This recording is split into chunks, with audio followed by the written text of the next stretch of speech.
Warrior Lore. Chapter 1151. Coordination. Chapter 1151. Coordination. Proofreader. Papatonks. Sect Leaderling. Right this way? In the boundless snowfall, a dozen people traced the sky. A middle-aged man with a split mustache held a smile as he sucked up to the elder next to him. This time we caught a Central Area spy. Bailey Jingwei must be itching to crush us. The elder frowned. I still thought it would be one of his envoys to settle things. Didn't he go after Devil Palace so far? Why can't he just lay his ambition to rest for our lands and instead send more spies? Sect Leader Boo, it's thanks to your cautious nature in not letting your guard down against Central Area all these years. Putting you in charge of Northern Lands defenses was the right choice. See Bright Sect Leaderling, you're too much. It's the Sun Sea Sect's responsibility. Ha ha ha, the middle-aged man laughed in pride due to Bu Xingyun saving the Four Lands leaders at the right time. He had gained Ling Yunqian's trust the past century. Northern Lands' 5 sects, besides Sea Bright Sect's domain, were all left to the Sun Sea Sect's supervision, which meant more than half of the land's matters. Adding to that the fact they were close to the border, he also dealt with its defenses. Sun Sea Sect's track record was impeccable the last century, with no slip-up, making Ling Yuntian trust him even more. Bu Xingyun had now run to Ling Yuntian to apologize for finding a Central Area spy infiltrated in their home, taking full blame for the lax watch. The spy was also under interrogation, and that he held important information about Bailey Jingwei's actions. Ling Yuntian requested to examine it at once. Bu Xingyun took sect leader Ling to this frozen wasteland, where he found the spy to look for more clues, but what welcomed them was a mass of white in every direction. Yet no spy. Ling Yuntian frowned. Sect Leader Bu, where is he? Yes, where? Bu Xingyun looked around skeptically. Ha ha ha. Sect Leader Ling, isn't the spy you're after right here? Whoosh. 3 powerful men jumped in front of them. One wore a sinister smile as he glared.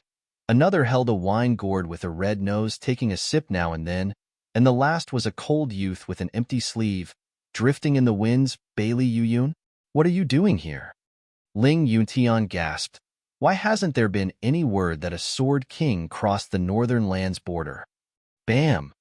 Ling Yuntian was sent flying as he left a trail of blood. Behind him, Bu Xingyun's voice dripped with malice. That's because I let them in without being seen.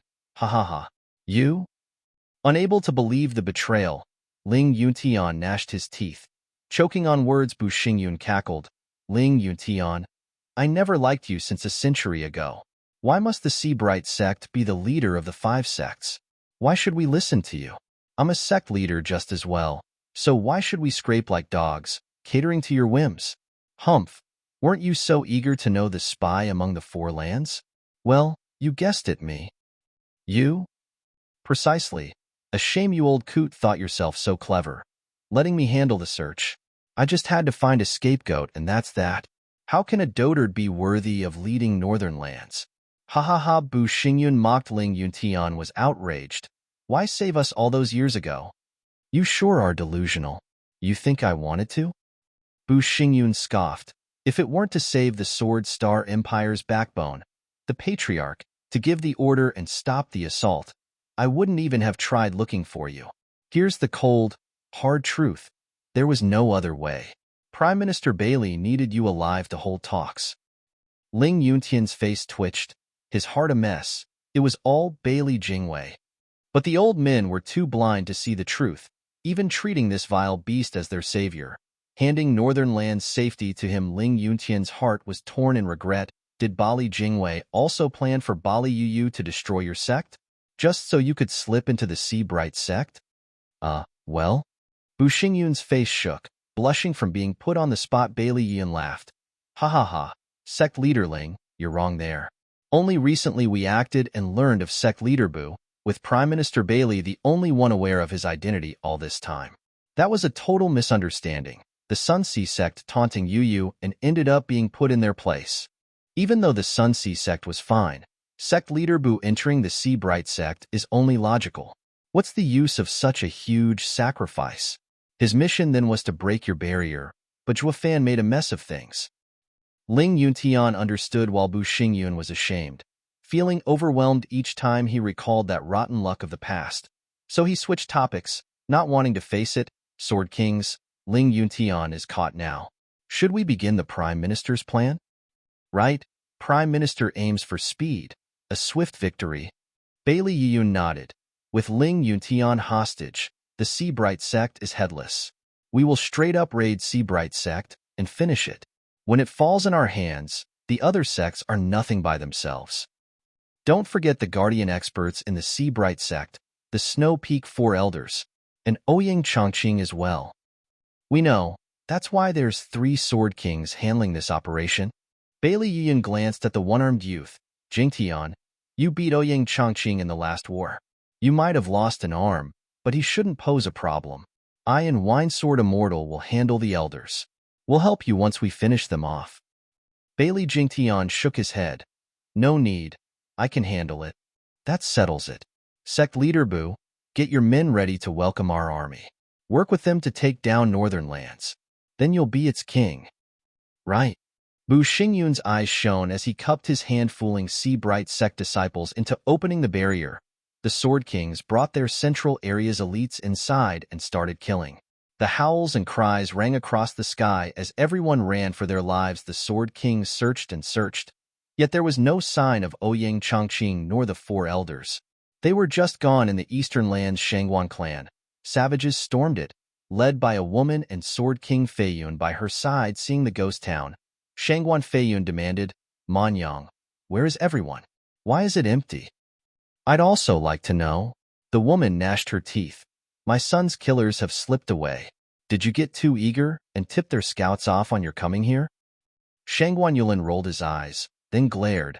Shangguan Manyang, you think I'm luckless as Shangguan Yulin, full of disappointment? I led my men for a raid. They could listen to the wind and still couldn't scatter so fast. What of you then? Did you double-cross us? I heard Yenner has been close to you for the past century, and you are quite trusting of her. She just feels guilty for my loss. Shangguan Manyang raged. They killed my son. I'll have revenge, even if I have to search the farthest depths. Second cousin, you have to help me.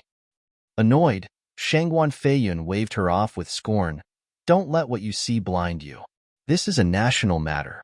Stop thinking only of revenge. We need to take Eastern Lands. Guard, send word that the Shangguan clan is empty and that the Eastern Lands are headless, so the army can march in. We'll coordinate, and we can take down the Eastern Lands in a week. Yes. A man bowed and was off to send his report. Shangguan Feiyun's eyes shone with excitement. I'm the king of the Eastern Lands at last. The same occurred in Southern Lands, with the Murong clan being overrun by an army led by the dragon-cleaving Sword King. He then worked with the outside forces to sweep the entire Southern Lands. Bailey Jingwei's plan to cut the head was highly effective. Their inside men were in charge of the border, letting Sword Kings slink in with a crack force. They reached the heart of the territory where the command was.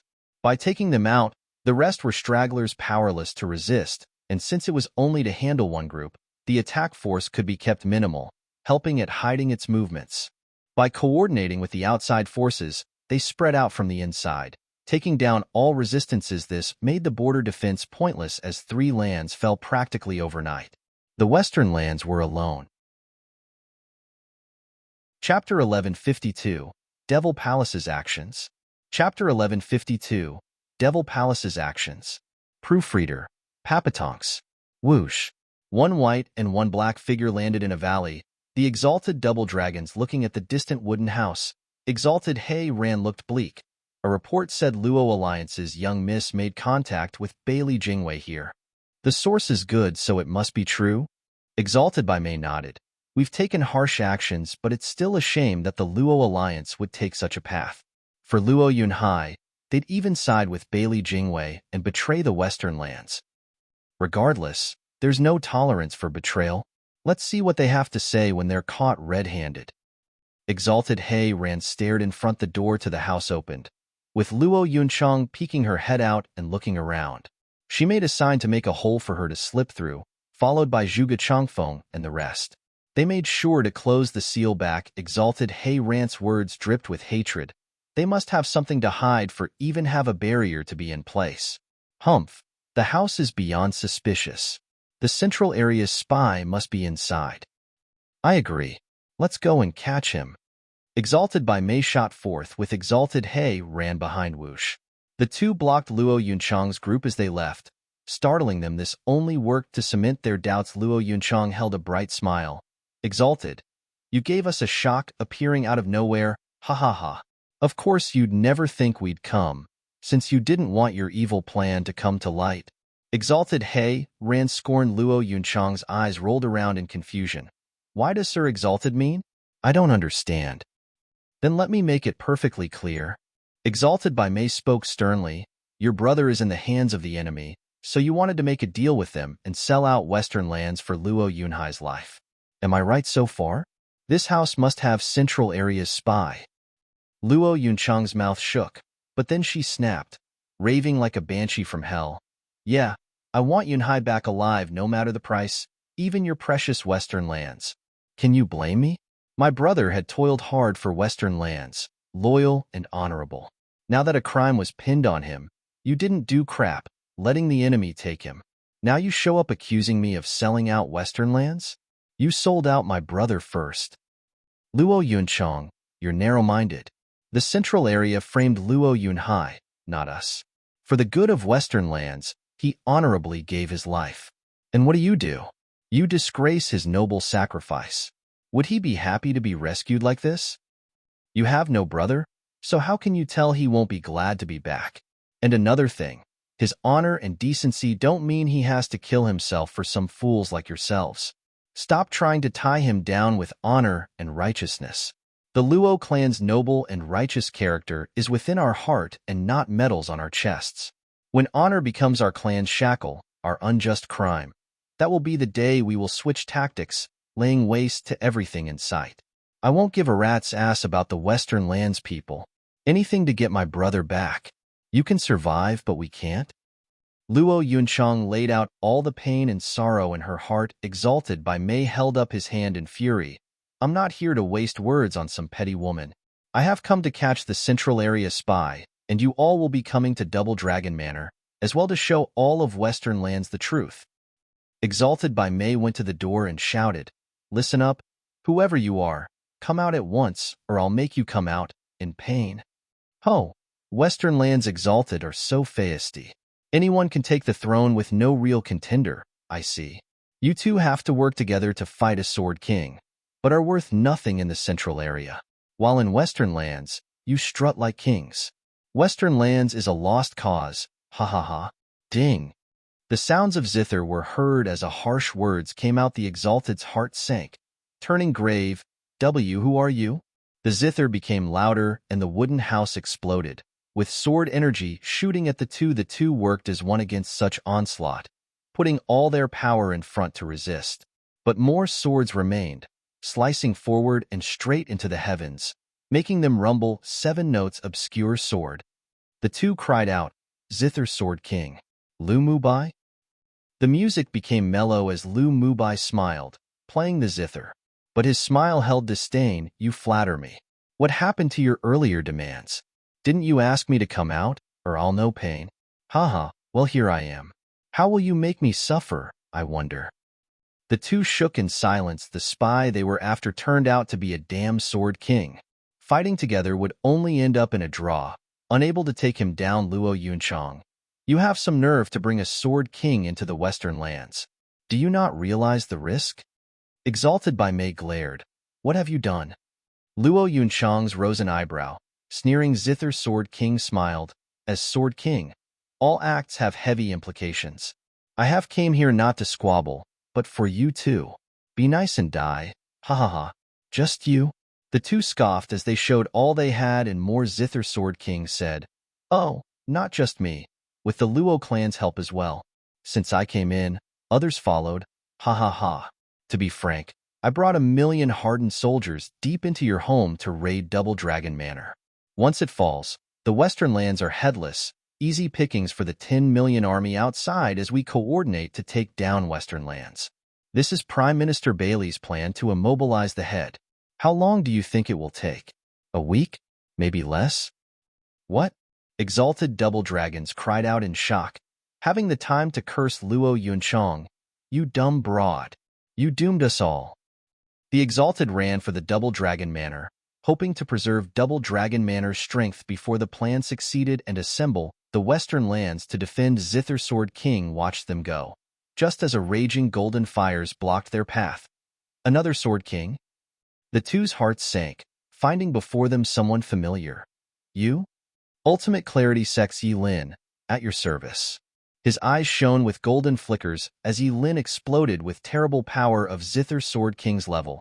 Exalted, it's been a while. If you were wondering, I was the one who leaked information about the Luo clan having secret talks here. The Exalted glanced at Zither Sword King behind and at Yi Lin in front. Knowing they were set up and fear crept in, you drew us out here to hold us and let Bailey Jingwei succeed. That's Prime Minister Bailey's plan. Zither Sword King snickered. The Exalted were in despair.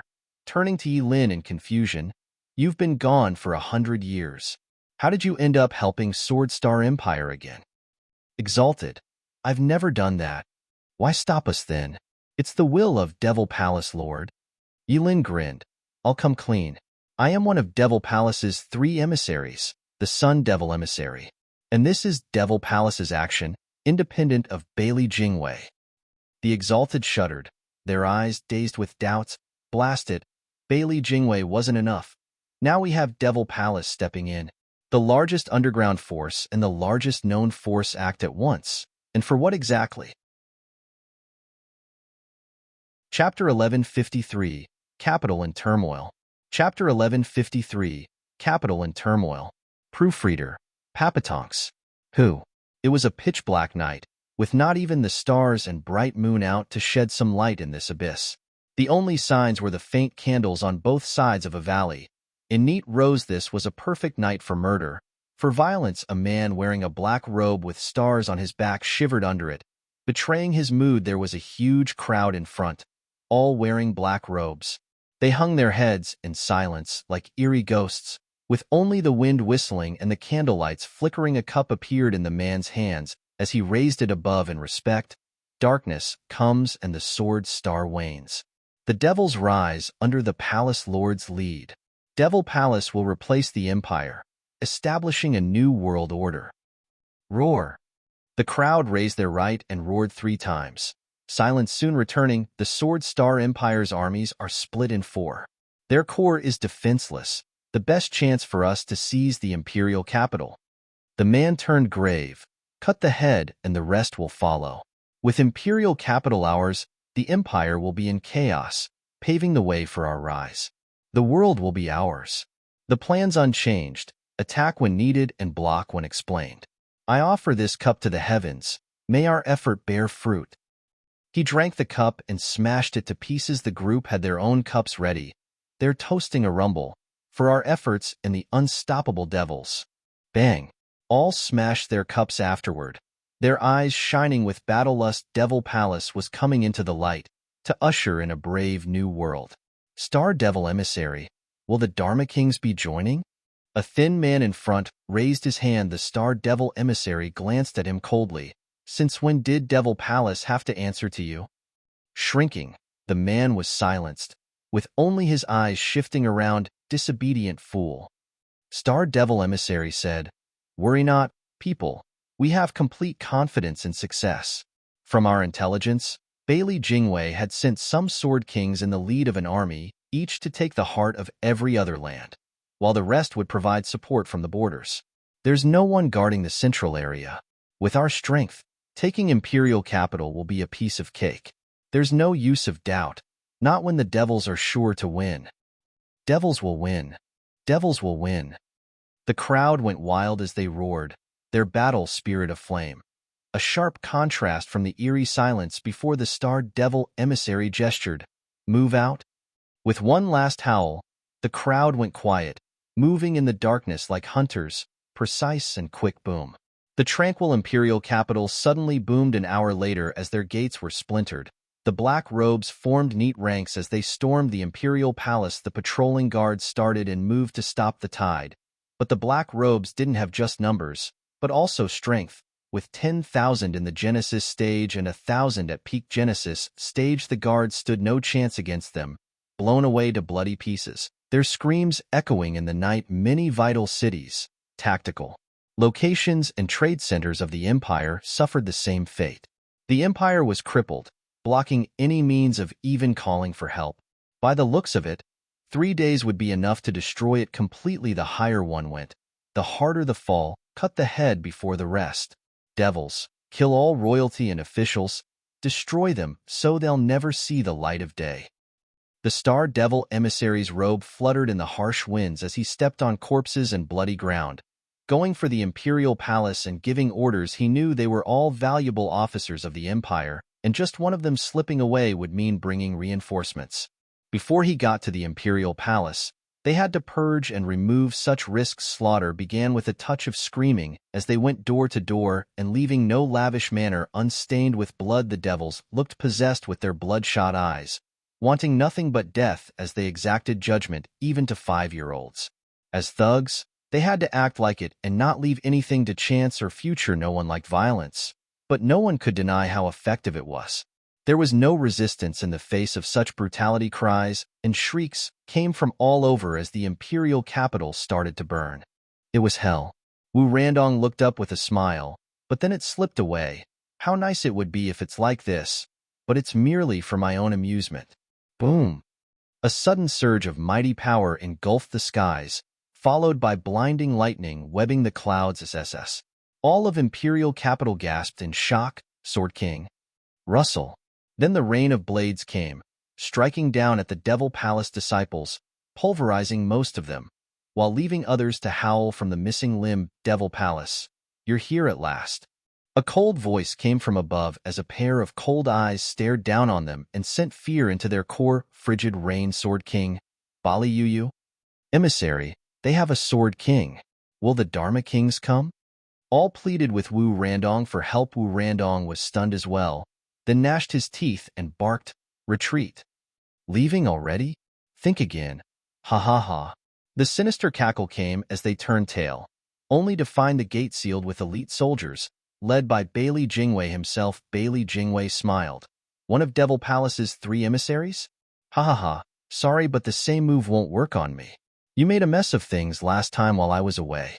Such a mistake I won't ever make again. Sword Kings are supposed to be attacking the 4 lands. Why is one still around? Wu Randong stared, then mocked. Bailey Jingwei, what use is one Sword King? Our uprising isn't just in the Imperial Palace. We may lose here, but other cities will fall. Your empire will be crippled beyond your imagination. Bailey Jingwei nodded. The empire's military, trade, and transportation will be damaged, along with who knows what else you might destroy. But what makes you think I haven't taken precautions for those areas as well? Wu Randong flinched. Prime Minister, my task is complete and I have returned. A thin guy next to Wu Randong walked to Bailey Jingwei and bowed. Wu Randong shuddered. You? Star Emissary, I thank you for all your care these years and for making me your deputy, but I was always with the Prime Minister. The man bowed with a smile. Wu Randong's eyes twitched in anger. Bailey Jingwei laughed. Did you really think I only just noticed you? I've been aware ages ago, being patient for the spies I sent among your higher ranks. But I must say, Devil Palace sure is tight. After so many years, my spy only got up to deputy emissary. I knew that was the limit, so I no longer waited and acted. Your uprisings have all been accounted for, fended off with Sword Kings. In fact, the forces attacking the 4 lands aren't Sword Kings. That was fake info I gave you, and you fell for it. Chapter 1154, World Order. Chapter 1154, World Order. Proofreader, Papatonks. Bailey Jingwei. Wu Randong howled. Devil Palace disciple. Kill them all. Yes, sir. The men charged at Bailey Jingwei with the intent to kill and break the enemy lines. Wishful thinking, especially when they came prepared. Bailey Jingwei grinned and stepped back as he signaled. The soldiers behind charged, using this chance to end all future uprising. With this one, blood flowed once more, the clamor deafening. Only this time it wasn't a one-sided slaughter, but a bloody battle to both sides. And all were driven to kill the other. Devil Palace disciples were elites in their own right, making even the thinned Empire's armies have a tough time handling them. But with a Sword King around, Bali Yuyu, raining death from above, the Devil Palace side could only howl in pain as they were butchered, Star Emissary, where are the Dharma Kings? We can't take on a Sword King. Star Emissary, call a Dharma King to help. Just where are they? Star Emissary, why isn't a Dharma King showing up? What of Palace Lord? Ak? Wu Rondong's ears were drowned in the screams of his brothers, but his face was hard, his eyes closed. Zhua Fan's words played in his mind. You'll have to endure for a bit. Humph, what's so bad with a bit of pain? As long as the Empire falls, I'll even accept being cast away. Wu Randong roared with fury, joining the fray without any qualms for his life. I want him alive. Bailey Jingwei singled out the crazed Wu Randong, then looked around. Right. Just where are the 5 Dharma Kings and Palace Lord? Besides the Sword Star Empire's imperial capital, many vital cities had uprisings, but unlike a century ago, they were all snuffed out. 3 days was all it took to take them all down. All dissidents were either killed, wounded, or in custody with hardly any real damage. The underground society in the Empire was thus purged. Even the scouts and spies were soon caught thanks to the betrayal of other spies. Devil Palace had been removed from the central area, down to the last man. A week later, Devil Palace's deputy Star Emissary was in the Imperial Hall, reporting, Your Majesty, Prime Minister, from what I've seen, the Empire is free of Devil Palace. I ask that you confirm this. Jingwei, the Empire is at peace. Emperor Bailey Jingshi nodded. The Empire's heart has been in constant unrest for an entire century from Devil Palace's meddling. Now the Empire is whole again. They've used the weaknesses after the war and slipped in, but in just a few days, all were removed. While I refrain claiming that every single one got caught, they can hardly be of worth and unable to affect us. Devil Palace is so secretive. The Deputy Emissary knows hardly half of its affairs, but by drawing them out and along with the Deputy Emissary's info, the devils hidden in the Empire were driven to extinction. Bailey Jingwei was in a good mood too. The Empire has order once more. I can send the armies without worry. The Empire might come under another uprising. With internal affairs resolved, it's time to focus on external matters. Bailey Jingshi eased as well after a century of deep worry. We now have to wait for news from the Four Lands. Ha ha ha. That side should be fine. Let's talk about this one first. Bailey Jingwei nodded and said, Has the identity of the Devil Palace Star Emissary been found? Who is he? The deputy bowed. Prime Minister, I've been looking into him these few days and found him to be Serene Shores Trading's second young master, Wu Randong. It's really him. Bailey Jingwei sneered. Humph, I just knew the survivors of Serene Shores Trading started the unrest 100 years ago. Only they had the grounds to connect to the entire world and create such a huge faction. The deputy bowed. I am in awe of the Prime Minister's insight. Since Devil Palace is a cover for Serene Shores Trading, why is he just a Star Devil Emissary and not the Palace Lord? Ignoring the blatant bootlicking, Bailey Jingwei huffed. Did you find anything about Palace Lord, the kings and the other emissaries? The deputy deflated. Prime Minister, Devil Palace Lord is like a shadow while the kings barely show themselves. The other 2 emissaries are also secretive, hardly in contact with other disciples. The Star Emissary is also secretive, but far more familiar to the disciples and handles most matters of the palace. He united the disciples in 3 lands and had great power. And, apart from Star Devil Emissary, none in Devil Palace knows who those 8 people are. Bailey Jingwei shouted, Let's go to this second young master and find out just how great Serene Shores Trading's master really is. Bailey Jingwei flicked his sleeve and left with the humble deputy. They went through the dark jail and many gates to arrive at a dim cell. Wu Randong sat with his sealed cultivation on a straw mat with eyes closed. Clap. Ha ha ha. The second young master looked settled in. Gone is the fire from a century ago. Being Star Devil Emissary helped smoothen those edges and made you grow up. Bailey Jingwei clapped and laughed. One thing I don't understand is, since Devil Palace was once Serene Shores Trading, why would you leave this big project in the hands of someone else instead of leading it yourself? Wu Randong mocked. The seat of power has always been taken by the able since time immemorial. I have not the skills to fill it, and thus let it go. It's fortunate too, not harming everyone like this. What are you saying? Bailey Jingwei fixed his eyes on him. Wu Randong held a snicker. Palace Lord warned me when he entered seclusion for me to be calm, resuming the plan when he came out. But anger got the best of me and seized the chance to act without permission. As a result, the toil put years after years into the central area was ruined. I'm sad but also glad, for I am not the Palace Lord, and only the central area's side was destroyed instead of the entire Devil Palace. Don't you think I was close to getting everyone killed? Ha ha ha. Now I see why only the Star Emissary attacked. You disobeyed. The deputy nodded. Bailey Jingwei stared hard, his eyes shining. You think I'd buy that? Can't you be honest for a change? Believe what you will. I lament my impulsiveness in not doing it to inform you. You'll probably forget my words, trying to guess my mind instead. Haha. Wu Randong, you've gotten sharp, unlike the old and rash second young master. Bailey Jingwei said, who was the Palace Lord and the 5 Dharma Kings. Wu Randong sneered. The deputy raged, showcasing his lapdog personality by trying to make him talk to get a pat from his master, but Bailey Jingwei waved him off. I never use violence for confessions because anything said under pain can't be trusted. Bailey Jingwei smirked. Guard. Announced that Serene Shores Trading, the current Devil Palace's Star Devil Emissary, Wu Randong, is to be executed 10 days later, by heavenly punishment. Let all lands know. Wu Randong scorned. Threatening me?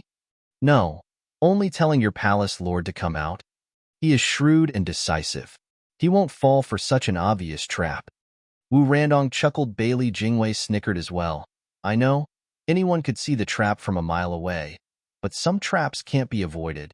What? Gossip is dreadful? Bailey Jingwei said.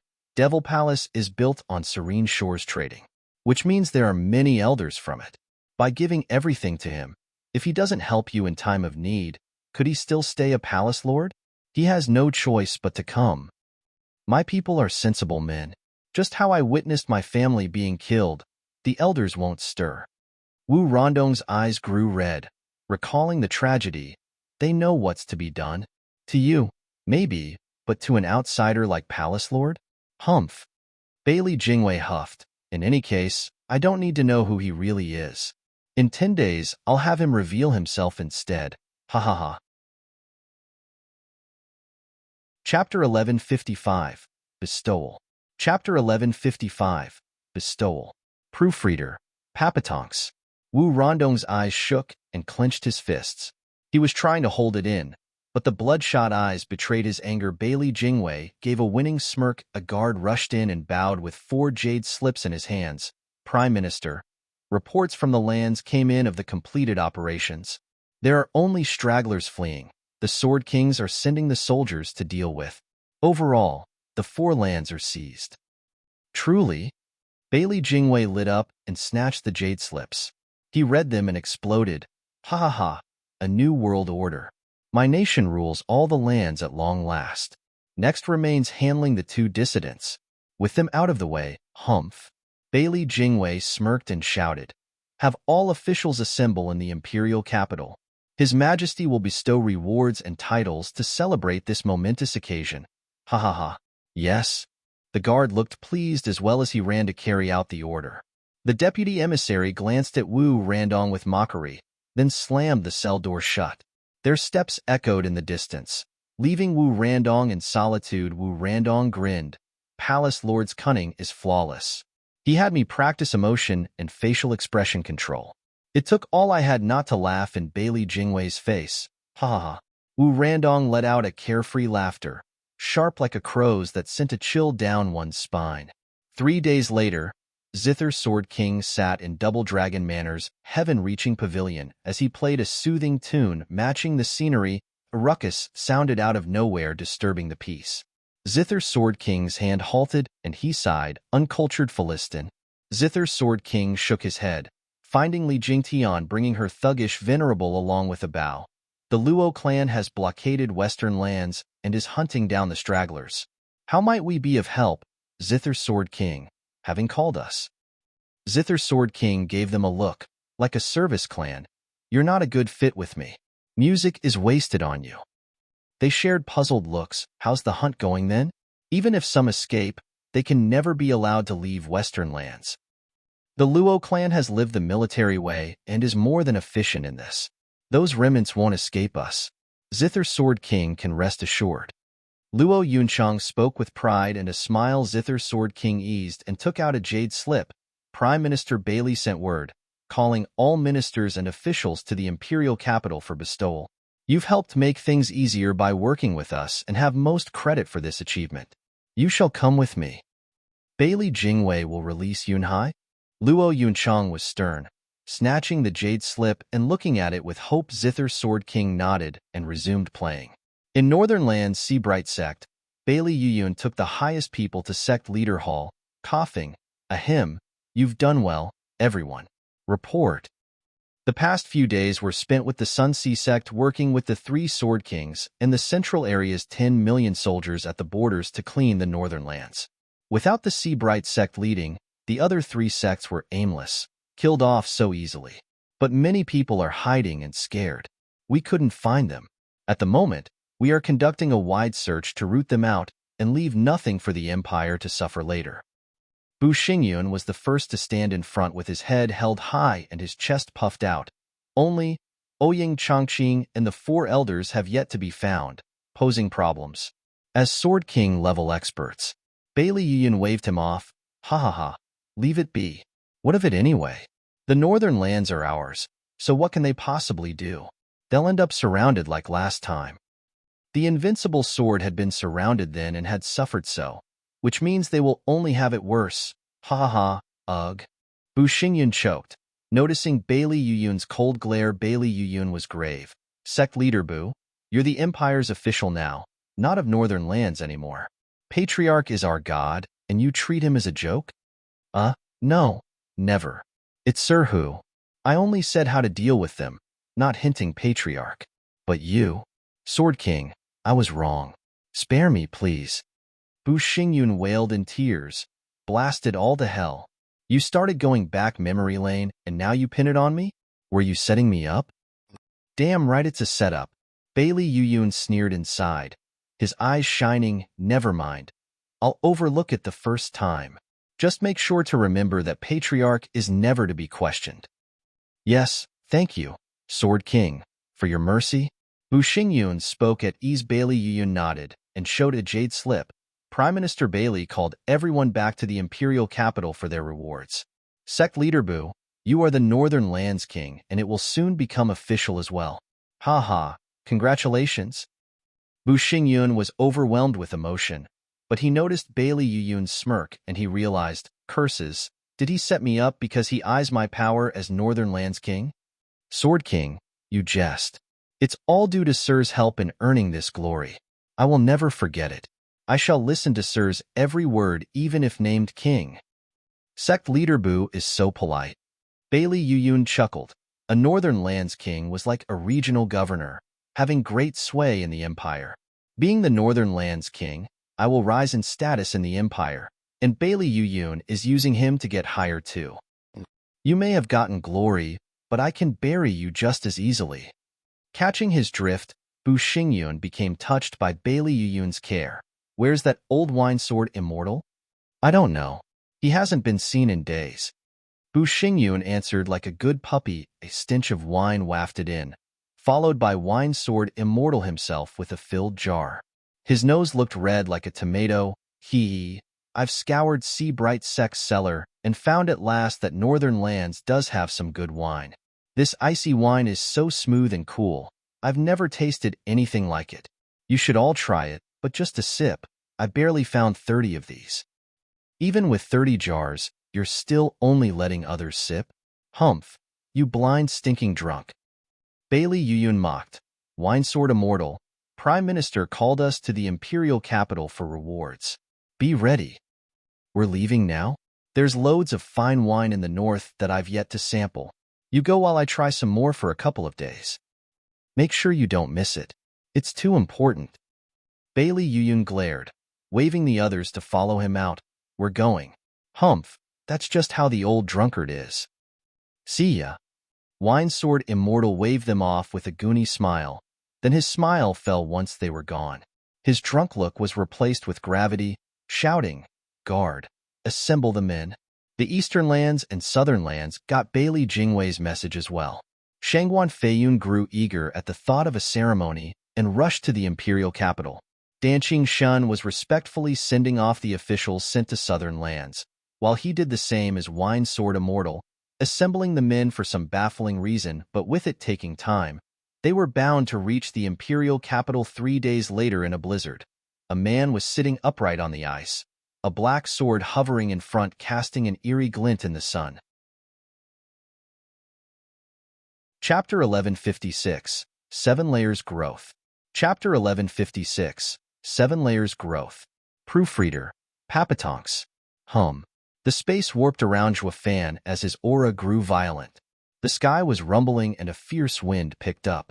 The sea churned and battered the shore with bigger and bigger waves. The only quiet place was around Zhuofan, but it was under a heavy pressure, forced into keeping still.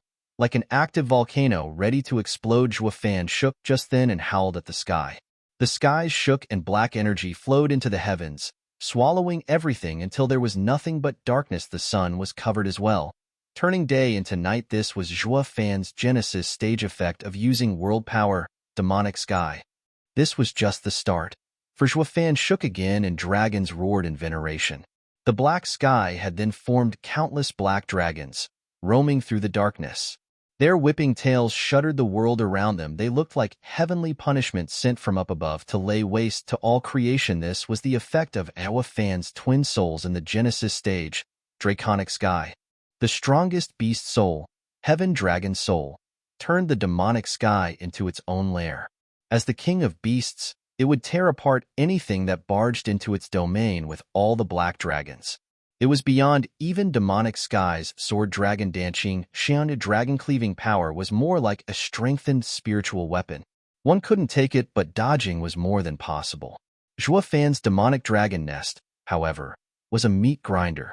It was a combination of domain soul and dragon soul. On an entirely new level. Was this the end, though? Course not.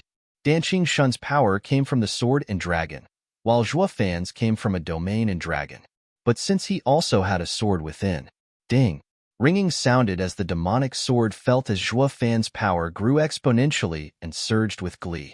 It then jumped out of the ice and soared into the sky. The black sky surged, with its thick darkness reaching for the demonic sword, while the thousands of dragons roared and converged. The blackness gathered on the demonic sword, growing it to 300 meters.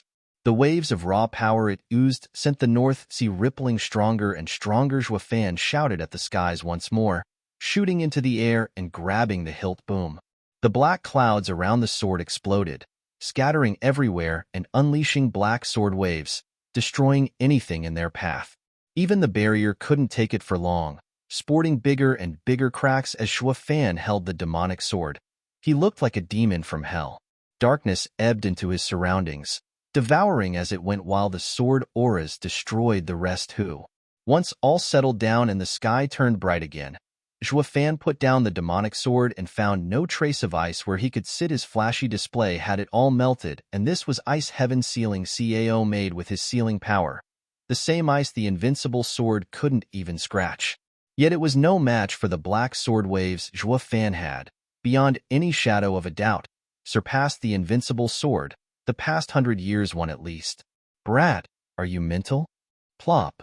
A one-eyed huge head popped out of the water, roaring, using Dragon Soul with 9 Serenity's domain. Then adding Sword Sovereign's 4 fused swords. Are you trying to break the heavens? This place can't take it. So scram already. Just look at the mess you've made of my place. Zhuofan grinned and bowed. Senior Cao, thank you so much for your care this past century, or I would have never learned the depths of the 4 sword arts. Spare me. I only shared with you the sword intent the Sword Sovereign leaked when he formed it. You did all the work, not me. I also wanted to see if the arts would have joined as the swords did. It was just an experiment, not meant to help you. Stop reading too much into it. Zhuofan nodded. I understand, but learning the sword here for so many years has disturbed you. Now that I'll leave, I may never return. Take care, Senior. You're really leaving? Cao looked reluctant but then nodded. Yeah, you should go, if not to fight, to find that girl. At least, get her back. Fan nodded solemnly. Only a sovereign could form a sovereign path, giving him endless lifespan. Regardless of who put it in him, it was now with Qingcheng. He wasn't that hurried to get it back though, but wealth stirred envy, inviting disaster. He could not let her become another's prey. Fan bowed once more. Senior, farewell. Fan left, with Cao watching him go. The human kid is gone and now I feel bored. Should I go find another? Who in this world would be as interesting as him? What a drag. Fan came out of Cao's domain to find two people standing tall with respect. They cheered up at his coming, and Shower said, "Congratulations, father, on reaching Genesis stage." Father's in the first layer of profound heaven? Then the strength should be at Genesis. Gu Santong tested, feeling his own strength. Fan said, "Genesis stage 7th layer." 7th? You went through 7 of them? It was nothing. Having focused on learning swordsmanship, my cultivation was long since ready to take the leap. It was just sitting there for the last step. Moreover, it contains insights in the sword, though the regress was a little small. Fan sighed. I feel the path the 10 ancient sovereigns were after isn't far. This makes the true self-art incredible. While training the heart, it is in tune with the Tao. Now you're mocking all those experts and mighty lords scrambling for better and better cultivation methods. And it turns out to be in the hands of averages? Maybe because it's average that it conforms with the world's nature? Shower teased and Fan exclaimed. Some that go too far forget their start, making them grow further and further apart. The two were stumped, not getting anything from that. Fan had a feeling. He just needed to test it now, but that was for later. What mattered now was to finish the ascension. Fan asked them, "Has the plan been going smoothly?" "All according to your predictions, father." "Good. Then let's make a trip to the Sword Star Empire's capital and finish my last fight in the mortal domain." Ding! A black sword pointed ahead and Fan grinned. Thirsting for battle, the Dark Demon Lord was bearing his fang at the Empire. In the imperial capital, all grand officials and ministers gathered. In the lead was Zither Sword King and the Luo clan, followed by Shangwan Feiyun, Southern Lands Group and Northern Lands Group. Danqing Shan and Winesword Immortal were 3 days late. Sorry, I'm late. Ha ha ha. 1,000 pardons. Cupping hands all over the place, Winesword Immortal and Dragon-Cleaving Sword King came to the Imperial Hall. Bailey Jingwei smiled. Dragon-Cleaving Sword King and Winesword Immortal. Why the delay? The old drunkard found a stash of good wine. You understand, right, Prime Minister? Ha ha ha. Bailey Yin mocked. Winesword Immortal glared at him, then chuckled at everyone else. Bailey Jingwei nodded, having known his style, but he asked, Dragon-Cleaving Sword King, what about you? I picked up someone's trail in Southern Lands and invited him here, making me Tari, Prime Minister. Danqing Shan smiled. Bailey Jingwei raised an eyebrow. Who? It can't be Morong Clan's venerables requiring Dragon-Cleaving Sword King's personal assistance, can it? Of course not. Those foggies hardly need 3 days, let alone wasting so much time to track them. Ha. Then, Bailey Jingwei's eyes shone with curiosity. Chapter 1157. Sentence. Chapter 1157. Sentence. Proofreader. Papatonks. Clap. Danqing Shan showed a vague smile, then a guard brought a gorgeous woman in that took even Bailey Jingwei by surprise. Morong Shui? I heard she was around, so I stayed a few more days before coming to Prime Minister. Danqing Shan smiled. Bailey Jingwei nodded and laughed. Dragon-Cleaving Sword King is the cornerstone of the Empire, making such efforts. Morong Shui has been hiding for a century, and now we have her once more. Now Morong Lai, or their venerables, will have to come out. Ha ha ha, the Empire will have them cornered and remove one more danger. Humph, think again. Not even I could find my brother after all these years, him having ignored any and all affairs. He won't come even if you have me. Morong Shui mocked. Bailey Jingwei smiled. Miss Morong, better pray your news will reach your brother. It's such a pity for a pretty lady like you. Guard, add one name to the execution list. In 5 days, the traitorous Morong woman will be executed by heavenly punishment. Let the lands know. If Morong Lai and the rest come out, humph, give them her corpse. Yes. The guard bowed and took away the cold morong shui. Bailey Jingwei smiled, turning to the others. Everyone here is a valued official. His Majesty will bestow to you all your reward on the day of the execution, thanking you for all your efforts in the Empire's campaign. Thank you, Prime Minister. They all echoed and laughed. Luo Yunchang pondered and asked, Prime Minister, could you release my brother and his wife? Oh, Alliance Leader Luo. Making a show of recalling it, Bailey Jingwei nodded with a smile and shouted, Guard, arrest the Luo clan. What? Luo Yunchang's group started, finding themselves seized by Zither Sword King and Shangwan Feiyun. Not even the Venerables could do anything. Prime Minister Bailey, what's the meaning of this? Zhuge Changfeng spat. Bailey Jingwei shrugged with a twisted smile. Isn't it obvious? Your traitors being caught for execution 5 days from now. Prime Minister Bailey, we surrendered. So why? You did, but not your alliance leader. Bailey Jingwei spoke harshly.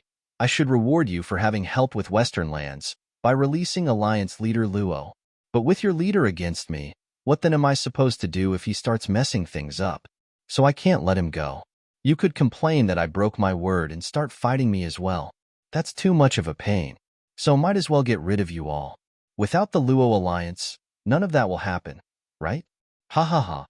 Zhuge Changfeng cursed. Bailey Jingwei, you backstabbing bastard. I want to keep my word, but your alliance leader Luo wouldn't feel like living up to the deal?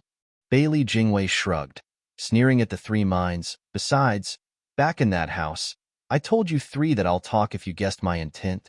But in the end, none of you had the right to negotiate with me. All the pieces were in my hand while you couldn't even have the option to choose. Take them away. Guards escorted the Luo clan out, leaving behind a trail of curses and shouts. Bailey Jingwei smiled. Only the weak bark. If that would have done the trick, why would the strong need their fists? Ha ha ha. Wise Prime Minister. The others bowed. Bailey Jingwei nodded. Sword King Lu. Have the Luo clan's members been dealt with? The Luo clan is in charge of the Western lands borders. They'll notice the slightest movement, and it will take time to handle them all. It's fine. We'll deal with as many as we can. It won't matter how many escape. As long as the Luo Alliance's top brass are dead, they'll be lost, walking right into our traps. I'll give the word to pull in the net. Zither Sword King nodded. The rest's hearts sank. Bailey Jingwei was cruel and sick, not even willing to give them any chance of even fighting. Ignoring the obvious discontent in others, Bailey Jingwei's smile never left his face. Everyone can now take rest in your quarters in the Imperial Palace. In 5 days, the ceremony will begin. As for Luo Alliance, you don't have to worry. I'm not one to throw people away. I always reward those that have the good of the Empire in mind. The Luo clan was too ambivalent and had to be resolved. You understand. We're amazed by the Prime Minister's thoroughness. They all bowed. Bailey Jingwei left pleased as the rest disbanded. While whispering about the event, they failed to notice Bailey Jingwei looking over his shoulder at them, his eyes cold and disdainful. Ceremony? Huh. How unbearably naive. 5 days later will be a day of peace for the Sword Star Empire. All danger shall be purged. Ha ha ha. Bailey Jingwei cackled to himself. 5 days later, in the Imperial capital's main square, the place was packed with the city's people. For today was the execution of many convicts. In the previous execution, only Bailey Jingshi and Bailey Jingwei were present. But this time, there were the 10 Sword Kings and the officials from the Four Lands, including the traitor Bu Xingyun on the scaffold. Many kneeled, people from many factions and all with renown. The first was the ex-leader of Northern Lands, Sea Bright Sect leader Ling Yuntian. Feeling his scraped knees on the wood and his cultivation sealed, the eyes of everyone made him feel like a circus animal, filling him with shame. Bu Xingyun, you rotten animal. You sold out Northern Lands sections. Your day will come. TCH, my day? Not before yours, bag of bones.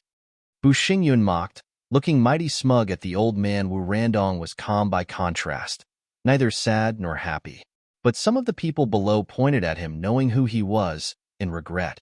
So many people from the Serene Shores trading died 100 years ago, but they still had an heir. Now even he is cold. What sin is this to not even spare their bloodline? Next was the Luo clan, looking forlorn. Luo Yunchang was bleak, gnashing her teeth in anger at the vilifying words of the crowd below. Blasted Fan. What the hell has he been scheming? I've never been insulted like this in my life. Now I'm about to get the noose, yet he still takes his time? Is he waiting for me to die? This rotten, vile. Sister, what are you saying?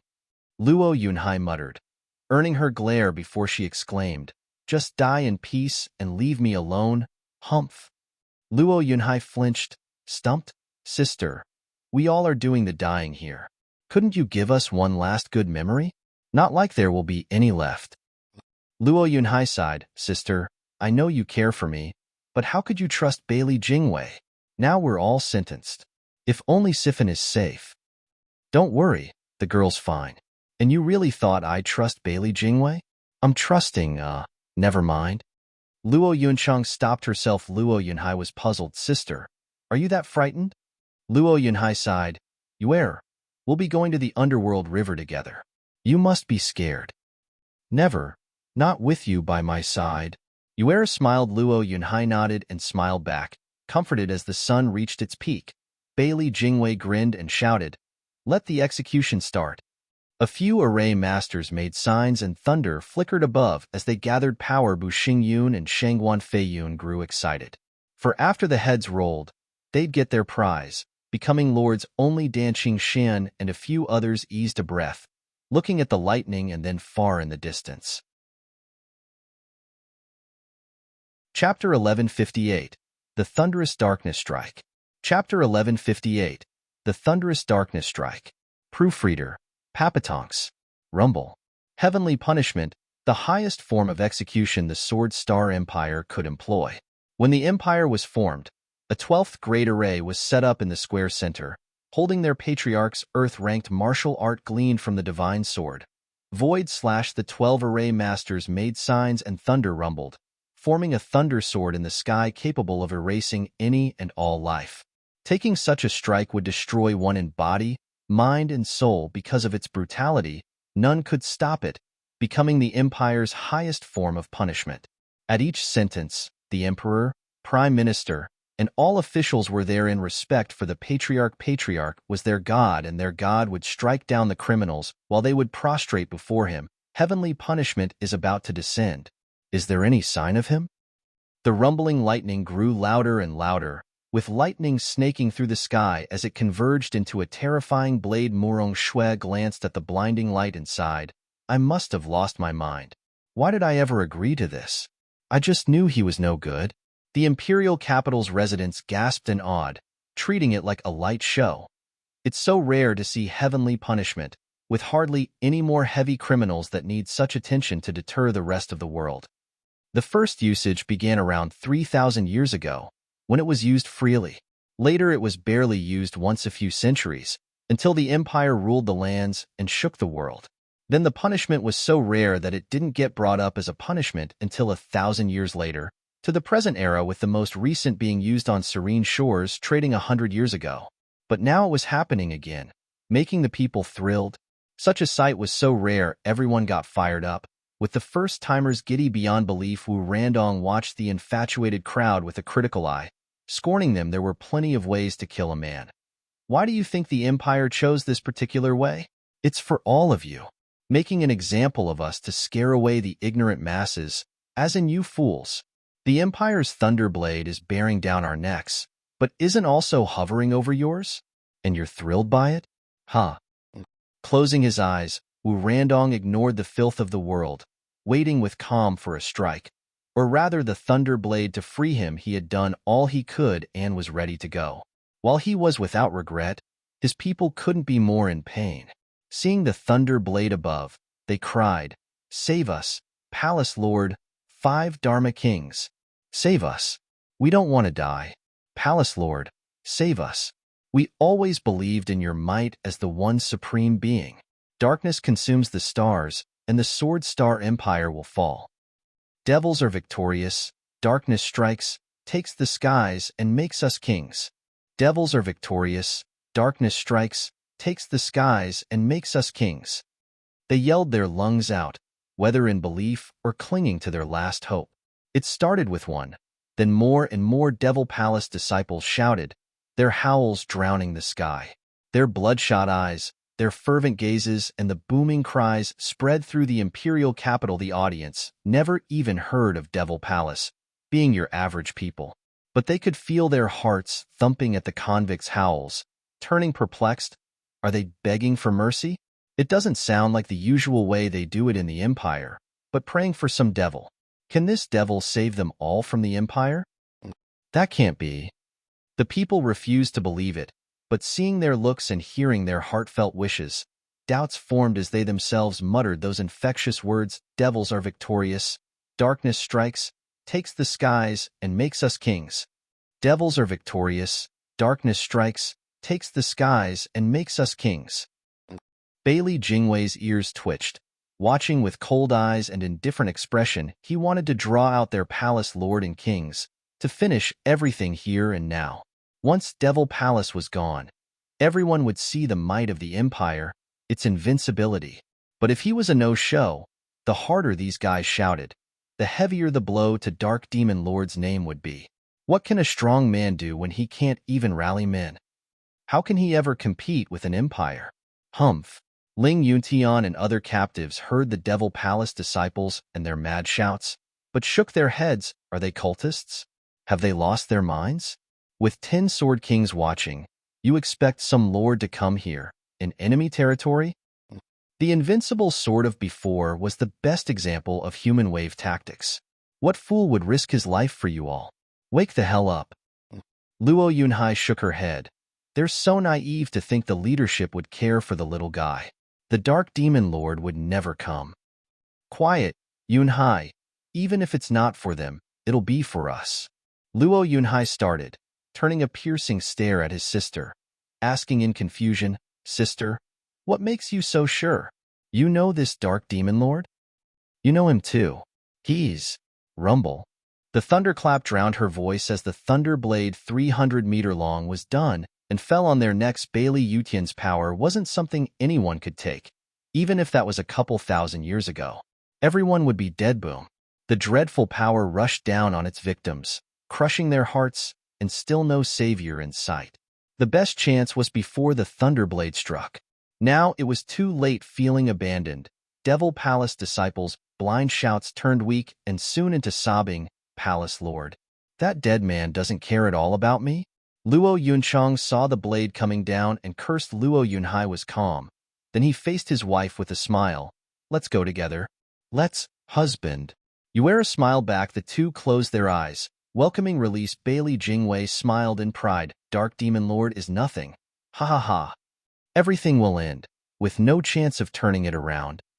Earth level, Devil Palm. A calm voice echoed throughout the square. One of disdain. The boundless space held one long shadow. It grew fast to the size of hundreds of meters, taking the shape of a black hand. The thunder blade felt stifled, its oppressive power sapped as it halted its descent. The victims were gaping. Bailey Jingwei jumped to his feet, clenching his fists. He actually came? The people started, in utter shock. It stopped. The heavenly punishment was stopped. How? How can the godlike Bailey Yutian's earth-ranked martial art be blocked? Who did it? With a cooling breeze, clothes ruffled, people whipped around their heads to see a man in white with covered eyes, the picture of godhood, floating down on the scaffold and bearing a snicker. The face had them all frozen, the smile giving them the feeling he held all the power, all the secrets in the world. Shuafan? Bailey Jingwei cried out in utter disbelief, his eyes trembling. Whoosh. The 10 Sword Kings stood, watching the familiar figure with amazement and some glee. Bali Yu was beaming with joy. The brat is alive. He's still alive. Chapter 1159, 100-Year Plan. Chapter 1159, 100-Year Plan. Proofreader, Papatonks. Boom. The violent lightning above grew more explosive as it burst with fury. The Thunderblade wanted nothing more than to exact its judgment and destroy everything. The Black Palm had something else in mind, though. Blocking and shielding the area by stopping its descent. Shuafan was quite casual, floating over on the scaffold. None made a move, for not even Bailey Jingwei and the Sword Kings could come out of their shock at seeing this deadly enemy. The guards stayed put, for they were just like the common people, gaping at the heavenly punishment being blocked for the first time. Shoud've was like a god coming down on this world, letting him reach the scaffold with no hindrance. Approaching the kneeling victims, none made a sound, making every word echo, "Stinking brat, when have I ever taught you to compromise against a tough enemy?" Luo Yunhai was waiting for his end, but flinched at the familiar words. He then opened his eyes to see in the blazing sun the same face he knew all those years, tearing up at the Reunion Alliance leader. Luo, the second best man in Western lands, ended up acting like a child. "Big brother Zhua. Master. Steward Zhua." The others snapped their attention and cried out in joy.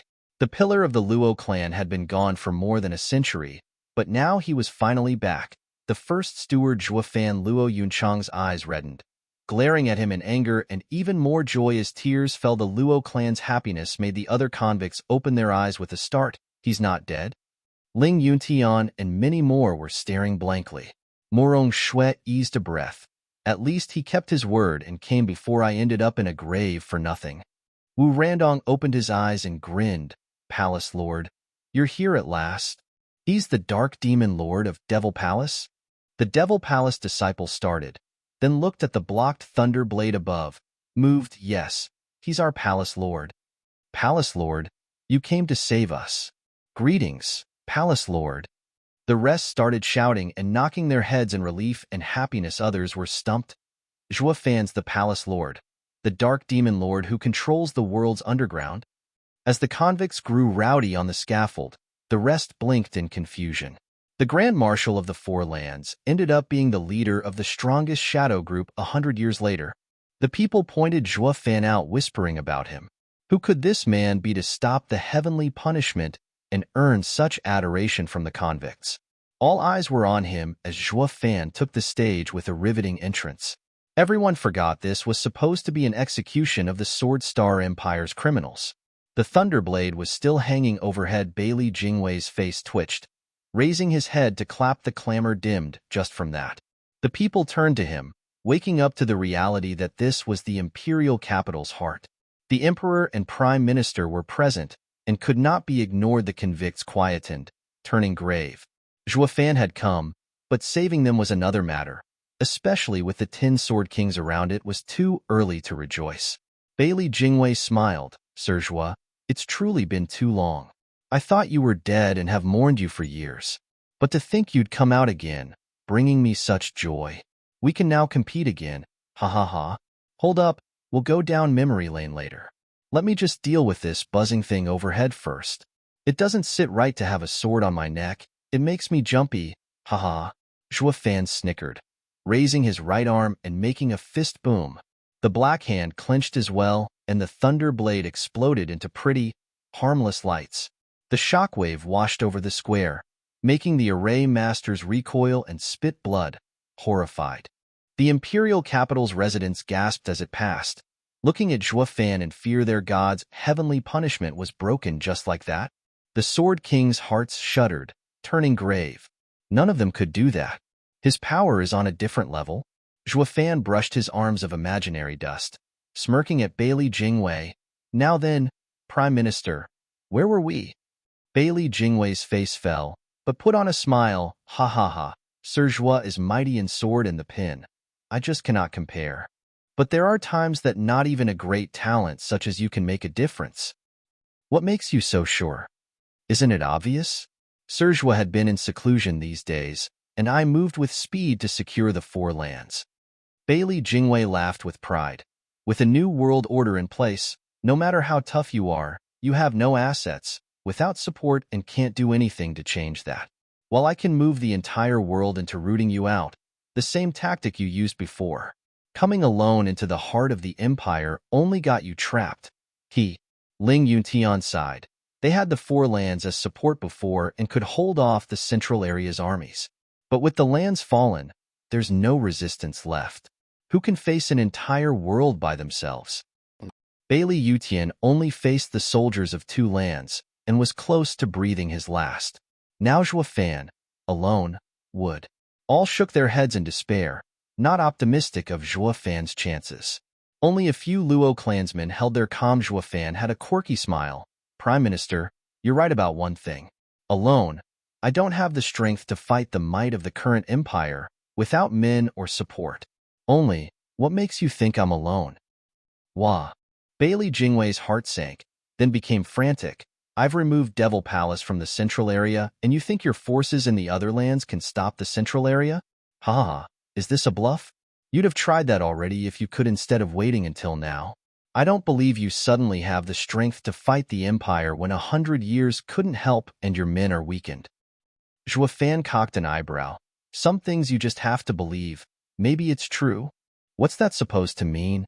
Bailey Jingwei tensed, his eyes fixed on him. Fan grinned wildly. If the Prime Minister really wants to know, why not try understanding the 100-year plan? You'll see then. Advise me, then, Sir Zhua. Bailey Jingwei nodded. He would have scoffed at anyone else's request, since none could compare to his brilliant scheming genius. Only Fan, his archenemy, was worth the attention after matching him every step of the way. They were like perfect chess partners. It'd be great to have a close friend to share his exquisite planning. His old enemy made for such a close friend then, Sir Zhua. It all began with the World War 100 years ago. The Empire had fallen in its harshest times, in turmoil, but I have never taken my eyes off the other lands. Chapter 1160, Shoud've known. Chapter 1160, Shoud've known. Proofreader, Papatonks. Glancing at Bu Xingyun and the rows of spies, Bailey Jingwei smiled.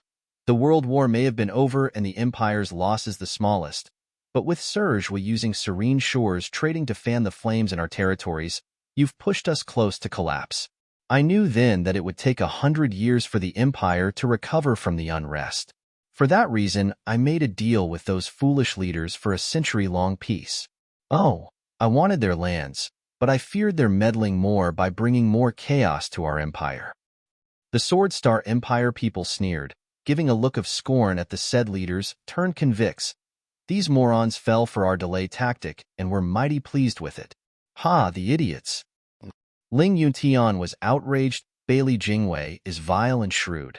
Our talks hadn't been in our favors at all. I should have just made him cede land as reparations. It never occurred to him that taking anything from Bailey Jingwei was possible after the war.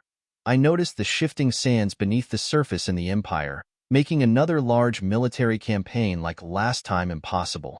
At the very least, half the soldiers had to be stationed to secure the Empire and prevent more unrest or collapse. This was a constraint put on me in facing the four lands, unable to go all out against them. Bailey Jingwei continued with a glimmer in his eyes as he pointed at Bu Xingyun. But this time, sect leader Bu was a boundless source of inspiration. He's a spy eye placed in the northern lands in time of the last war. His job was simple, to break the Seabright sect's barrier.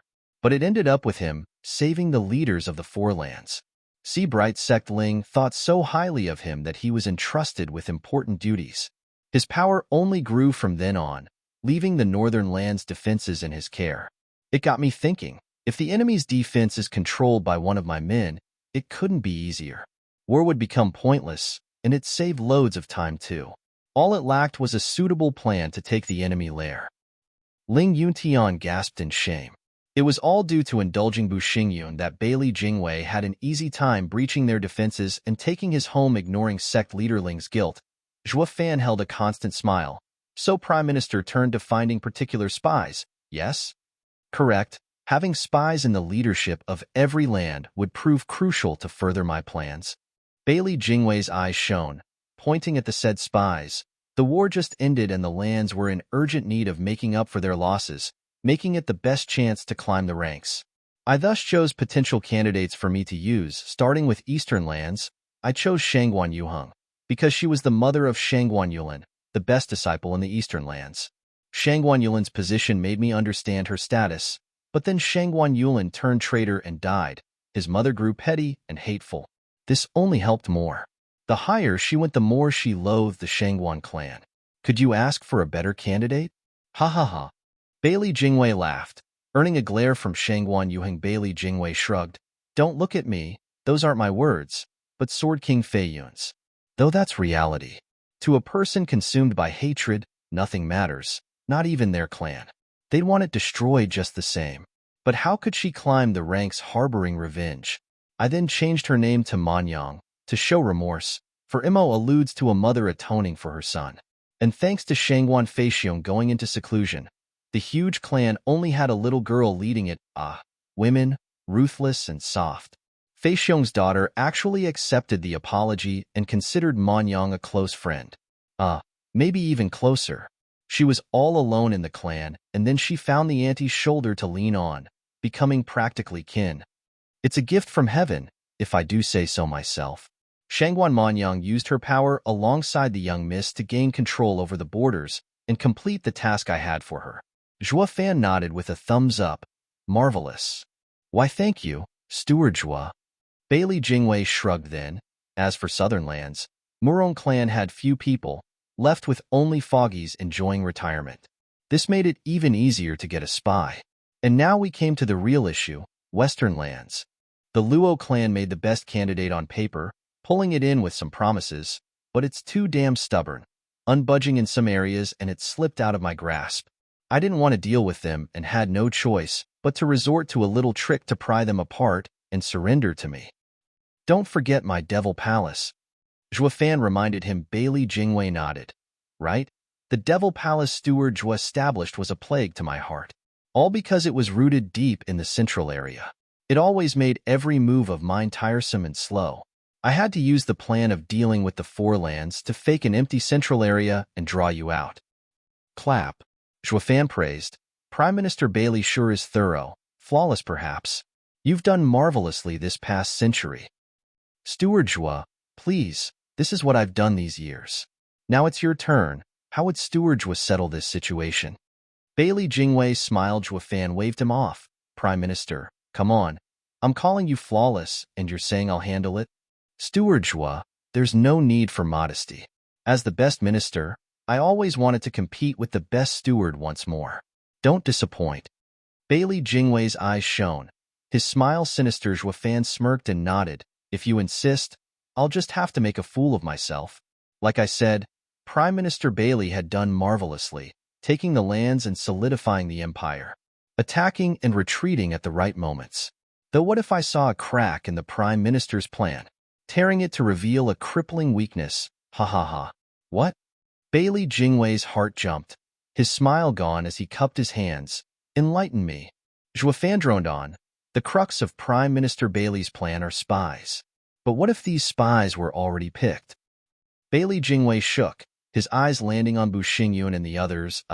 Prime Minister, don't listen to his nonsense. We check out? Bu Xingyun panicked and then cursed Zhuo Fan. Hey Zhuo Fan, stop poisoning the well. We never betrayed the empire. Zhuo Fan chuckled. The world bears witness to sect leader Bu's heart. I know you didn't betray it. What I meant was, we didn't either. Shangguan Manyang and the others announced. Sweating buckets, they saw firsthand how Bailey Jingwei dealt with traitors through the Luo clan's fate. He sentences the whole clan just because of an unsteady heart.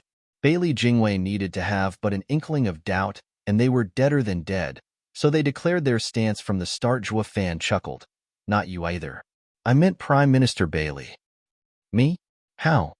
Bailey Jingwei shook. Zhuo Fan said, Prime Minister, if your spies had been exposed from the start, what would you have done? Bailey Jingwei's face twitched, turning grave. Tell me. Sure. It's my turn anyway to talk of the 100-year plan. Zhuo Fan nodded. Can a leopard change his spots? Can a shrew turn into a nice auntie at the drop of a hat and take responsibility for her son? Don't you think it's a bit of a stretch? Sure. It's easy for a girl, since women are always flexible. Hearing of it reeks of something fishy. That's why I put a tail on her. I saw her trying only to further her authority and never contacting the central area, but I was certain this was only a matter of time. She's after revenge, and alone it's impossible. As for sect leader Bu, I doubted him the moment he got all four lands leaders in the same spot. Then he rose through the ranks and furthered his power while exercising extreme caution. It didn't fit his wild nature. Recalling Shangguan Manyang, I figured out it was someone's plan. The Prime Minister avoided all contact the past century to protect them, but they all acted the same, aiming high and staying low, going for power while avoiding conflicts. Bailey Jingwei's face shook, unease festering in his heart. If he found out everything from the start, he has the skills to make it all come crashing down. Zhuo Fan read him like a book, but I didn't pay attention to any of it, letting you have your fun. If it were so easy to plant spies in the enemy camp, why then would you have resorted to an all-out war? It was precisely because of the huge losses after the war that presented this chance. I just couldn't bear the thought of ruining the Prime Minister's pet project after all that effort. Speaking of, I have the heart of a girl, quite a softie, though I'm a family man. Ugh, Bailey Jingwei faltered, his face twitching. If you're a family man, then the whole world has only cruel monsters. The Luo clan looked bleak as they sighed. Steward hasn't changed a bit after all these years. Can't he have just a shred of decency? Chapter 1161, Turnaround. Chapter 1161, Turnaround. Proofreader, Papatonks. Steward, what did you do next? I'm eager to know. Bailey Jingwei stared hard at Zhuo Fan, his voice stiff. Then tell me, what game are you really playing? Zhuo Fan nodded. Sure, I'll say this first. The Empire had gone through changes, but its strength remains. With the Prime Minister handling things, restoring it to its former glory was easy. As long as its power remains concentrated, it's undefeated. So I had to help your ambition and give you leeway to enact your plan. What? Bailey Jingwei gasped. You let me? Then, taking a deep breath, Zhuo Fan showed a twisted smile. Prime Minister, remember the empty city tactic 100 years ago? It was and wasn't, but now it couldn't be truer. Empty city tactic?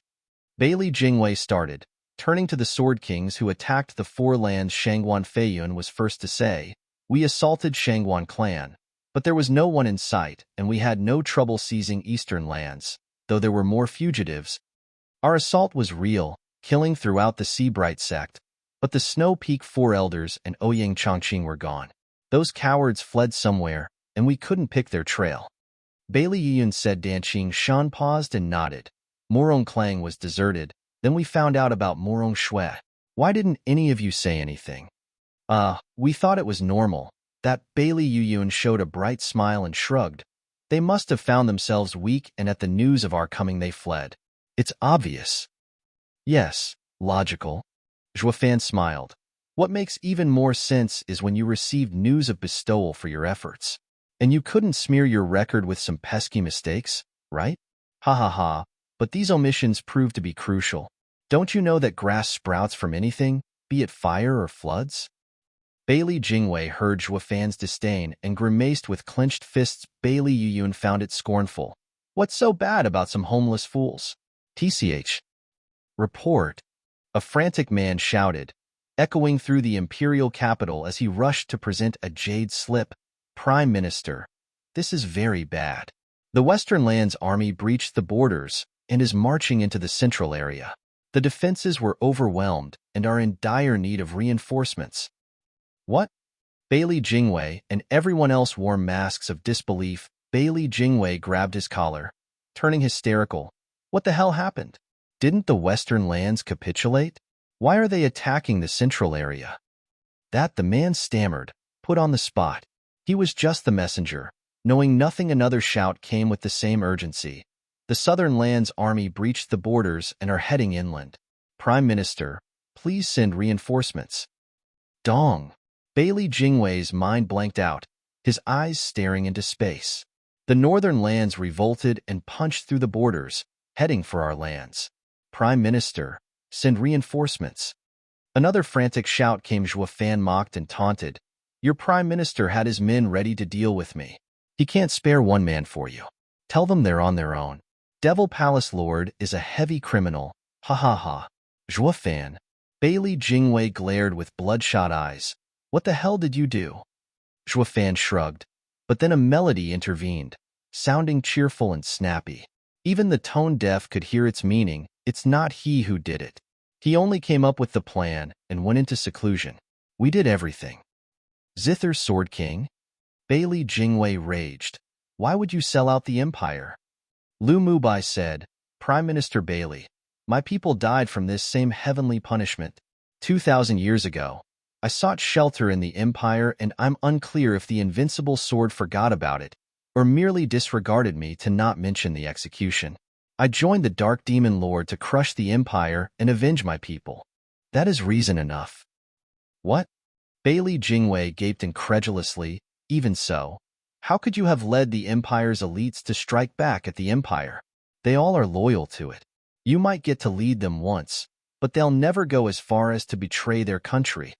Zither Sword King showed a vague smile.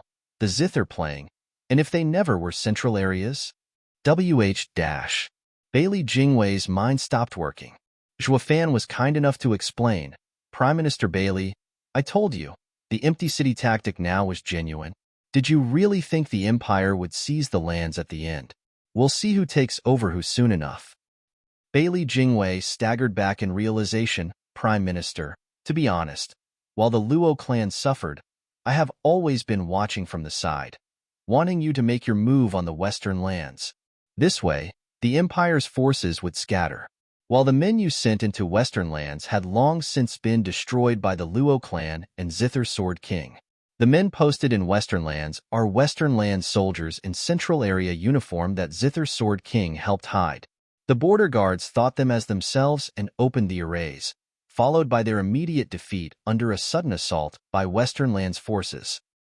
The same for the other lands?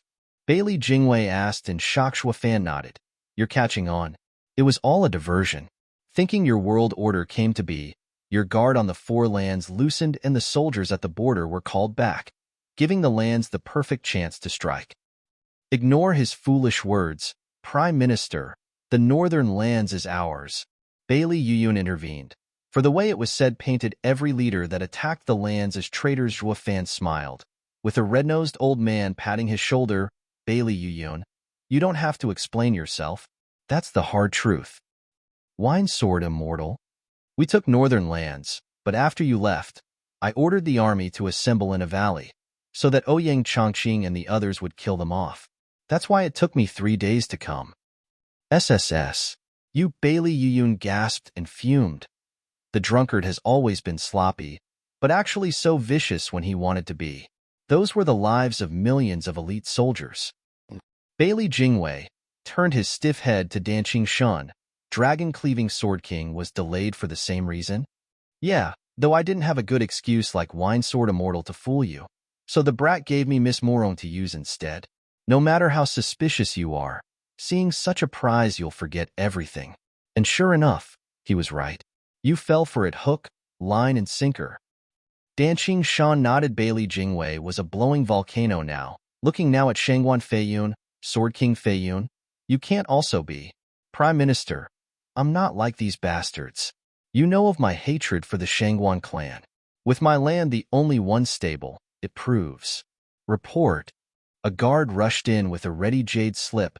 The eastern lands is in revolt, with fighting all over. Prime Minister, send help. Shangguan Feiyun flinched and Zhuofan chuckled. Yes, Sword King Feiyun was the only one who I never tried to turn. He's very much loyal to the Empire, as are his men. Though I wouldn't bet on them for help, Prime Minister, tied up with the sudden revelation of the Shangguan clan. Ha ha ha. Damn you. Bailey Jingwei pointed at him in rage, his ears turning red. In just 10 days, the campaign spanning the 5 lands flipped through a turnaround, from the Sword Star Empire ruling supreme, to being attacked from all sides. Bailey Jingwei never saw it coming. He had lost once more to this deadly opponent.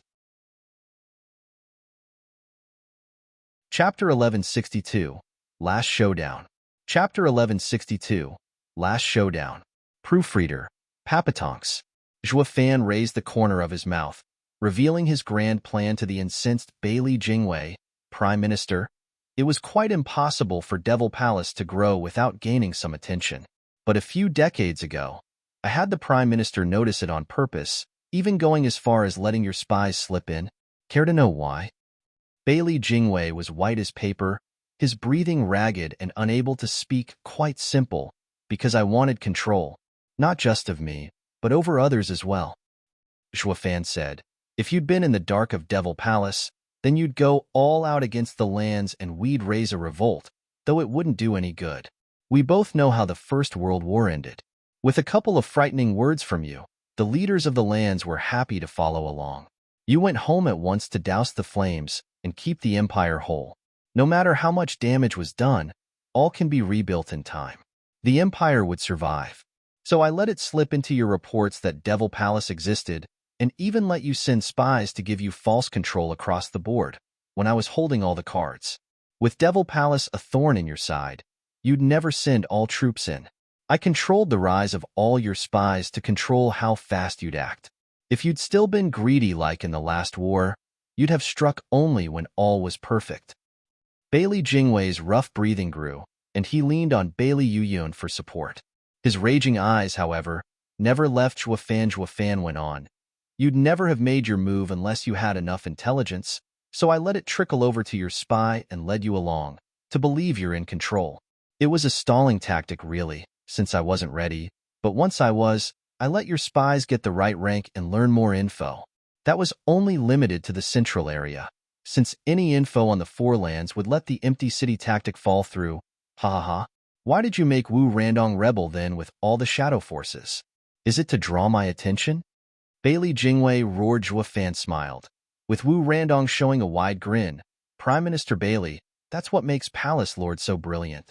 You went after the lands and faked an empty central area, aiming to catch us all in a trap.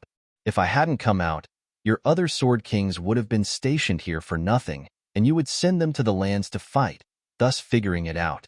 As long as Devil Palace stayed in the central area, you'd never know rest and would not advance your plans, making it a matter of time before the problems in the forelands would catch your attention, so we were thrown away to give you peace of mind. In your joy, you never bothered to check the war situation in the other lands, jumping to the next step, luring our palace lord and other enemies. You gathered all your forces in the central area, leaving the borders defenseless. This led to the three lands armies you thought were defeated to get deep into your empire. Talk about setting oneself up for failure, making the enemy work from within and outside to attack you on all sides. Compared to last time, Prime Minister, you lost completely. Ha ha ha. I see. The Devil Palace in the central area was just a cover for your operations in the forelands. Bailey Jingwei nodded, then his face twitched harder. Zhuofan, you're good. I accept my complete loss, and you have my complete respect. Bailey Jingwei spat the last words with hatred, but the respect was still there. Zhuofan was the only one in the world capable of being a step ahead. His hatred was born of nothing more than his inadequacies, while his respect was genuine. Zither Sword King sighed, turning to Zhuofan. To overcome Bailey Jingwei's 100-year plan every step of the way makes him a truly terrifying man. The others shared a nod, looking grave. Don't think you've won. The empire won't fall. It shall endure for a very good reason. Bailey Jingwei roared, pointing at the convicts. You wanted to save them, so I will cut them down first. Let's see how many you can protect by yourself. Empire defenders, Sword Kings, kill them. Make his win a bitter one. Yes, sir. The 6 Bailey Sword Kings flew into action at the convicts. Shangguan Feiyun was hesitant which side to take, but recalling that Zhuofan slighted him, he joined the central area's Sword Kings in the end. Danqing Shun and the rest were friendly with Zhuofan, not to mention they had done marvelously. I got nothing instead, and he didn't even consider picking me. Why the hell would I side with him? Humph. Shangguan Feiyun was set to side with the Empire regardless of its fate. He had no other options. Whoosh. Zither Sword King hoisted Bailey Jingwei by the neck, shouting, Bailey Jingwei, have them stop. Humph, I won't. I may die, but Zhuofan will lose to me here. He gets the great victory while I'll leave a scar on his heart. Ha ha ha. Bailey Jingwei snickered, leaving the Zither Sword King helpless. The Sword Kings listened to Bailey Jingwei because Bailey Yutian ordered it, while hardly caring for his fate, or that the Emperor would survive. They would not stop unless he spoke up. Zither Sword King sighed with worry at Zhuofan. Dark Demon Lord is strong, able to take all those Sword Kings, but they're focusing on killing his people. He can't look after all of them. So could he protect so many people? Zither Sword King knew he cared for some of the people there. With the death of any of them, his heart would be in pain. Zither Sword King shot over at once, wanting to help. Danqing Shan and Winesword Immortal were already there, but since they were all Sword Kings, they were a moment behind compared to the 7 who. A fierce wind came at Murong Shui as Bailey Yuyun showed a wicked smile. As dreadful power blew over Ling Yuntian, Bali Yu glanced at Zhuofan and decided this man could die from his lack of reaction. She didn't want to kill anyone who Zhuofan cared about, or to be at odds with him. Bailey Jingwei would have been pissed if he knew. Bali Yu, you rotten turncoat. Why the hell are you going for Ling Yuntian, who Zhuofan couldn't give 2 licks about? But now he was too drunk on revenge to see clearly that he had another traitor in his camp. Bloodlust washed over the scaffold and the convicts, making them feel death on their necks. They glanced at Zhuofan with pleading looks, but he just stood there like a statue. All were on the verge of crying. Dude, aren't you here for us? At least fake it. Bang. As the Sword King's power inched closer, so did death clench their hearts in its grip. Zhuofan acted like he abandoned them as a boom resounded in their ears. The 7 Sword Kings backed off as they saw 7 people in front blocking them. Shuer, you all right? A man in red stood next to Murong Shui, having a fire cloud badge on his waist. She cheered, brother.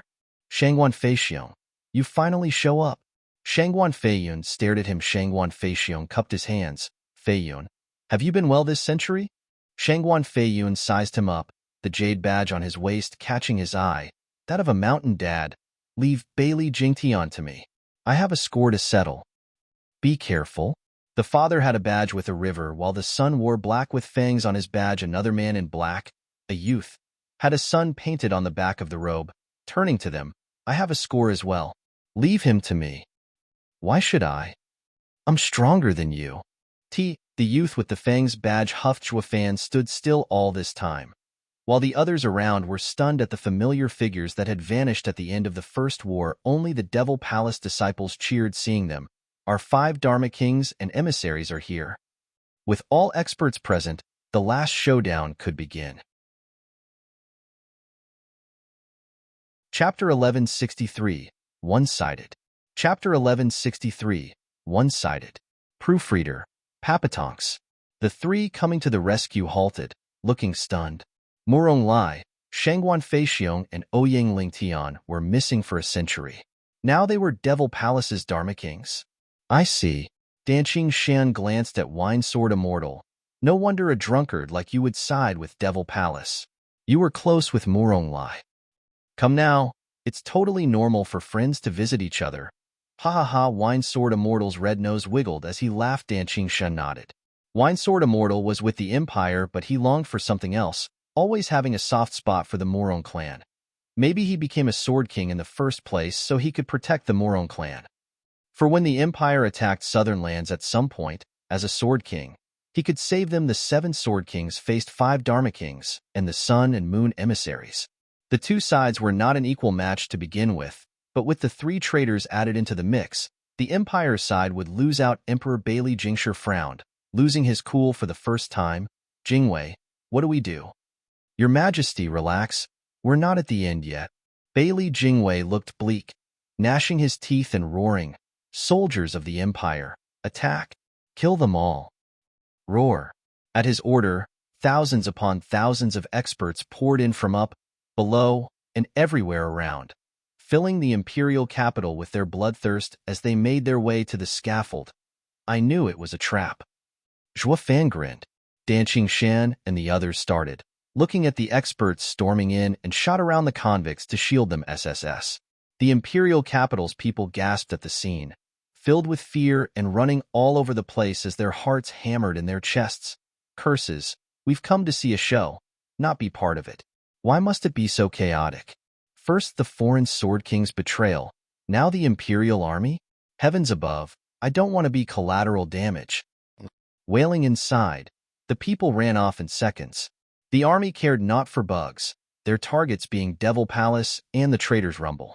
Danqing Shan and the others watched the black clouds coming closer with heavy looks. Zhuofan took a deep breath and said, "This looks familiar. Did it happen in the last war?" "Yes, Steward Zhua. You used the same tactic on our patriarch, now it's used on you." Bailey Jingwei sneered, "The Empire may fall today, but I don't care about the lands anymore, so long as I have your head." The Three Lands armies are invading and the Empire might be surrounded, but before they arrive, you'll be going to hell. Zhuofan smiled. Shangguan Feiyun and the others snickered. The Empire can fall, but as long as we remain, we can just rebuild another. It'll just take a couple more 1,000 years, and another empire will rise, while you will all die here, regardless how tough you are. The outcome has yet to be decided. Shangguan Feixiong. Feiyun, don't get too happy. You won't get my head that easily. Shangguan Feixiong sneered. Shangguan Feiyun cackled. Ha ha ha, anyone could say that but you, who always lost during our spars. Brother, you've gone senile, so let me relieve that head off your shoulders. Let me be a good example for the other Sword Kings. Shangguan Feiyun shot for Shangguan Feixiong while the others moved as well. Feiyun, don't you know time changes everything? Shangguan Feixiong shouted as he charged as well.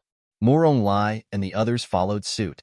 Each with their own targets. Thunder boomed and explosions flared as the 14 auras clashed, making the world shake. Bam! Shangguan Feiyun and Shangguan Feixiong met violently with their soaring sword arts, unleashing incredible might. When the red glows intersected, Shangguan Feiyun showed nothing but scorn, only to feel his side being grazed by a sword wave. His shock exploded just as his sleeve did. Then a power ran through his chest that sent his body back. He turned red as blood seeped out. Shangguan Feiyun's mouth shook, casting a disbelieving look on Shangguan Feixiong. How? I lost in one blow? I've always been the one winning in all our fights. How can Feiyun? I told you. Time changes everything. Shangguan Feixiong smiled. You have been vying for power the past century, yearning for eastern lands, while I focused on the sword, understanding soaring sword art's core while turning a deaf ear to the world outside. Your talent is better than mine, but your heart is unsteady, your mind clouded, that you made no progress in the last century. This is the gap between us.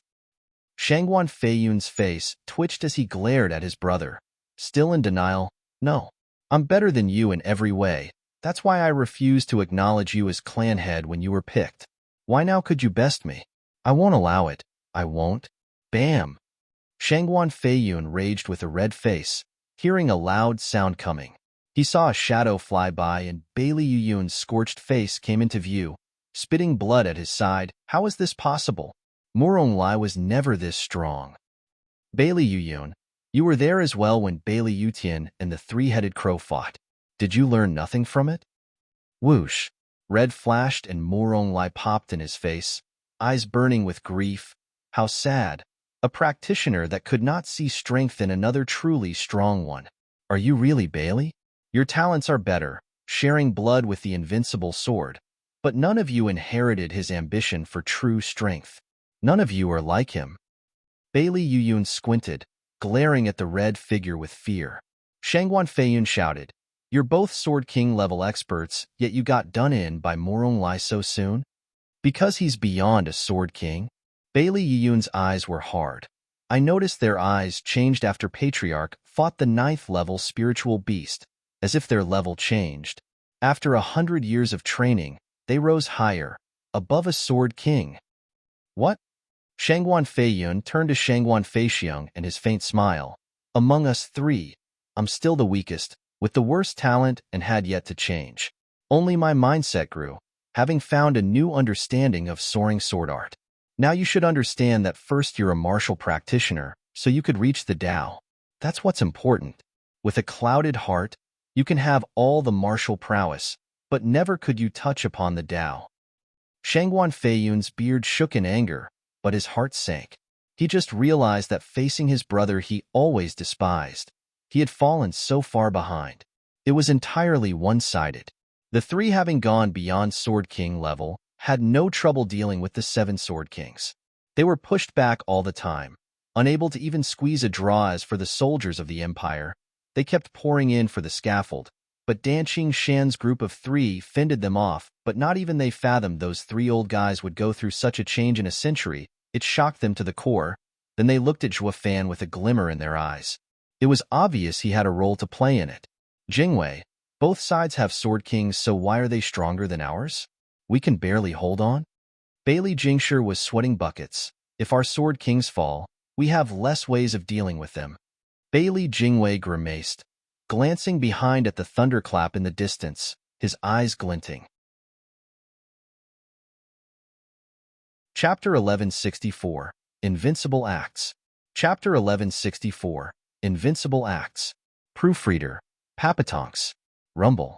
Lightning snaked through the clouds with a low rumble, like the growl of a beast.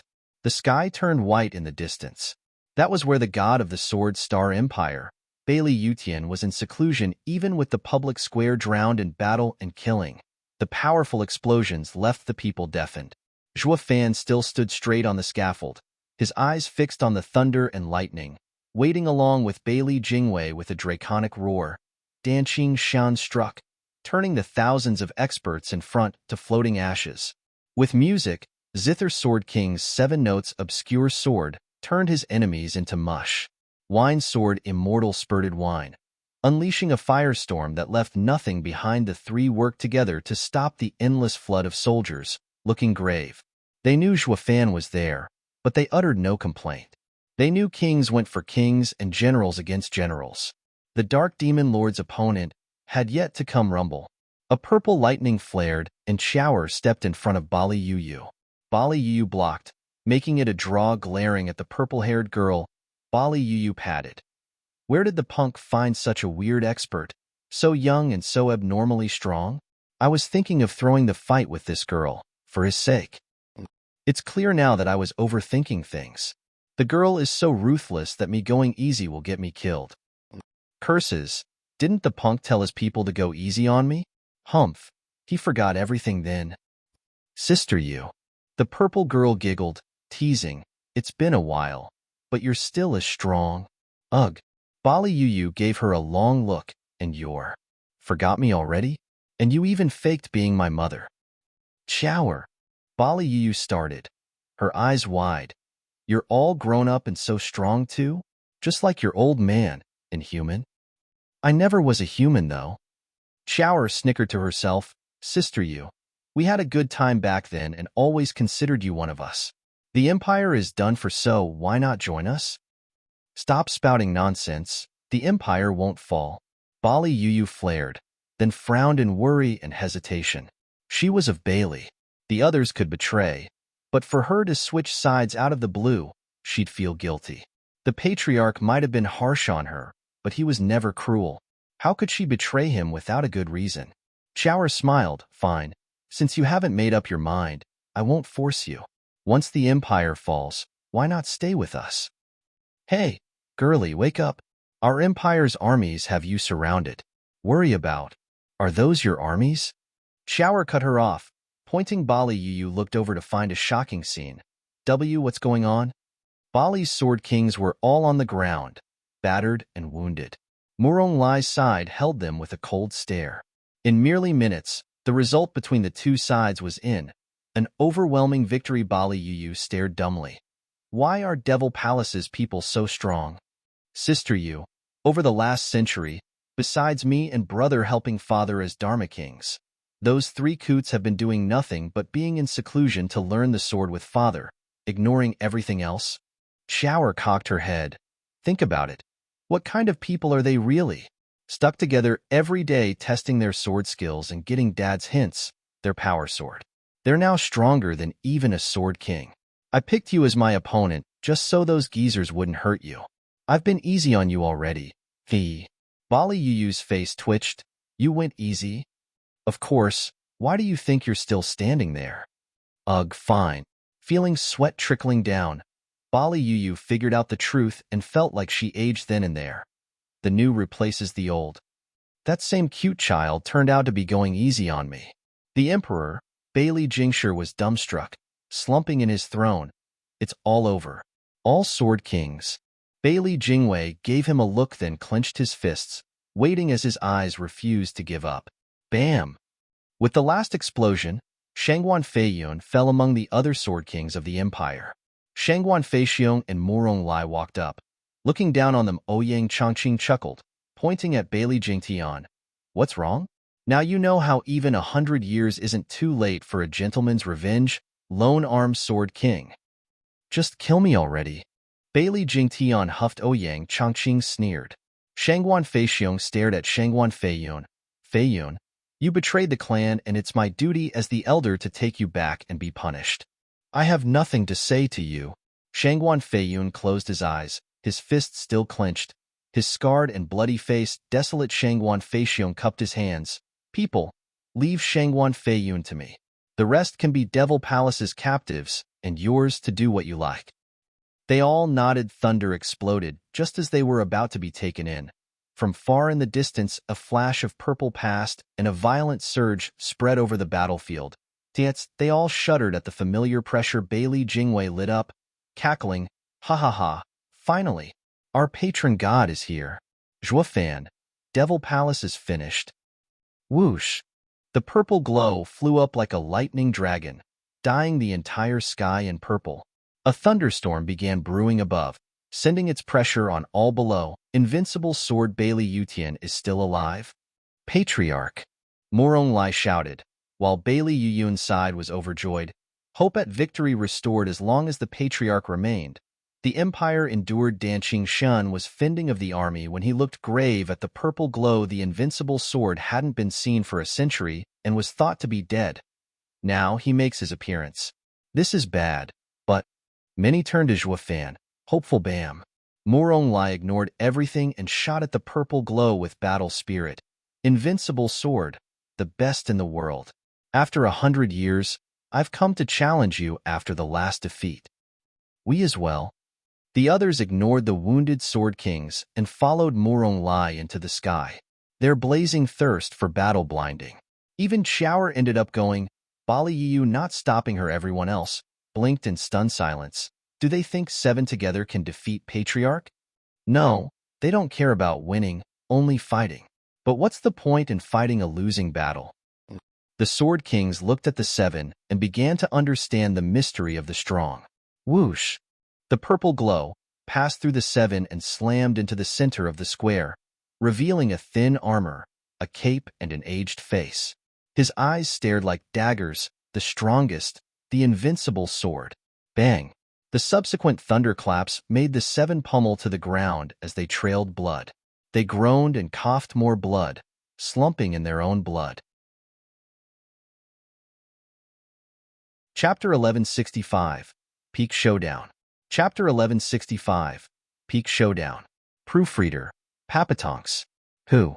An oppressive silence fell, with only the howling wind's presence being known as it fluttered the old man's white hair. There were no shouts, no clashes on the square.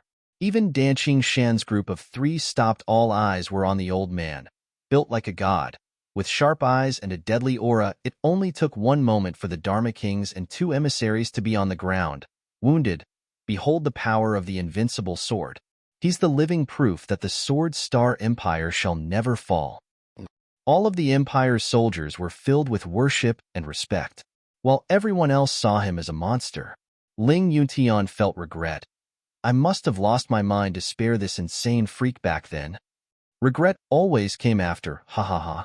Bailey Jingwei cackled, stepping forward as he turned smug. Steward Zhua, you lose. The Patriarch hasn't been seen for the last century, but he's still alive. As long as he is present, the Empire will stand forever. You'll be the one to do the dying today, along with all those traitors going down with you. Your 100-year plan is wasted. Roar! The soldiers roared in approval and excitement. The Empire's strongest symbol was their god, the invincible sword. The Sword Kings could fall, but never him. Bali Yu turned a worried look to Zhuofan. Her fists clenched. She didn't know how he got away from Patriarch last time, but now his 7 experts were on the ground. How was he going to cope with the old man? Ignoring the crowd's confusion, worry, and joy, Zhuofan made a move. He took his time walking towards the invincible sword. Prime Minister Bailey, I thought I told you. My plan was laid out to control the speed of your actions. And why? You'd ask. Haha, so I could get ready and enter the final battle. Zhuofan showed a smirk, his hand flashing black as a dark blade came out, covered in 4 colors at the edge, before shooting for Bailey Yutian. Keep them safe. Right? Danqing Shun's group gave their all in keeping the convicts alive. Ding. For the first time, Bailey Yutian took out his thundering divine sword as he turned into a purple glow charging at Zhuofan. Black and purple intersected, with the two swords soon clashing in a violent display boom. The shock wave shuddered the earth and rippled the sky, followed by a fierce gale and dust storm. Bailey Jingwei and the Emperor ducked at once, sticking their heads to the ground and letting the deadly winds pass over their backs, but they still felt pain.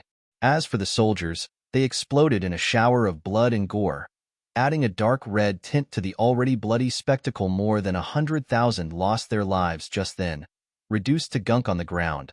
Never knowing what hit them, the shock wave went for 1,000 miles, laying the imperial capital to ruin. Bailey Jingwei finally looked up after it passed, only to see rubble and dust replacing the lavish imperial capital.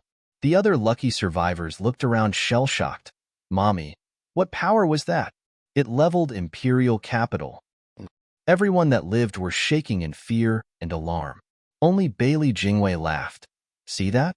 This is the power of the patriarch. Shoud've, you're nothing but a conniving ant before him. The terrified soldiers perked up at the prospects. This is the patriarch's divine might. One sword is enough to send all enemies to hell. We won.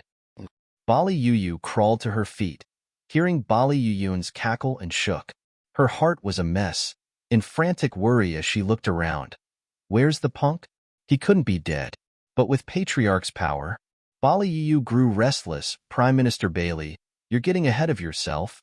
Bailey Jingwei froze, peering through the settling dust at the scaffold and the safe convicts. Only the three protectors looked a bit pale and coughed blood. Shoud've had them take the aftermath, but it also left them wounded. Danqing Shan sighed, such as the Invincible sword's power, able to give us heavy wounds without trying.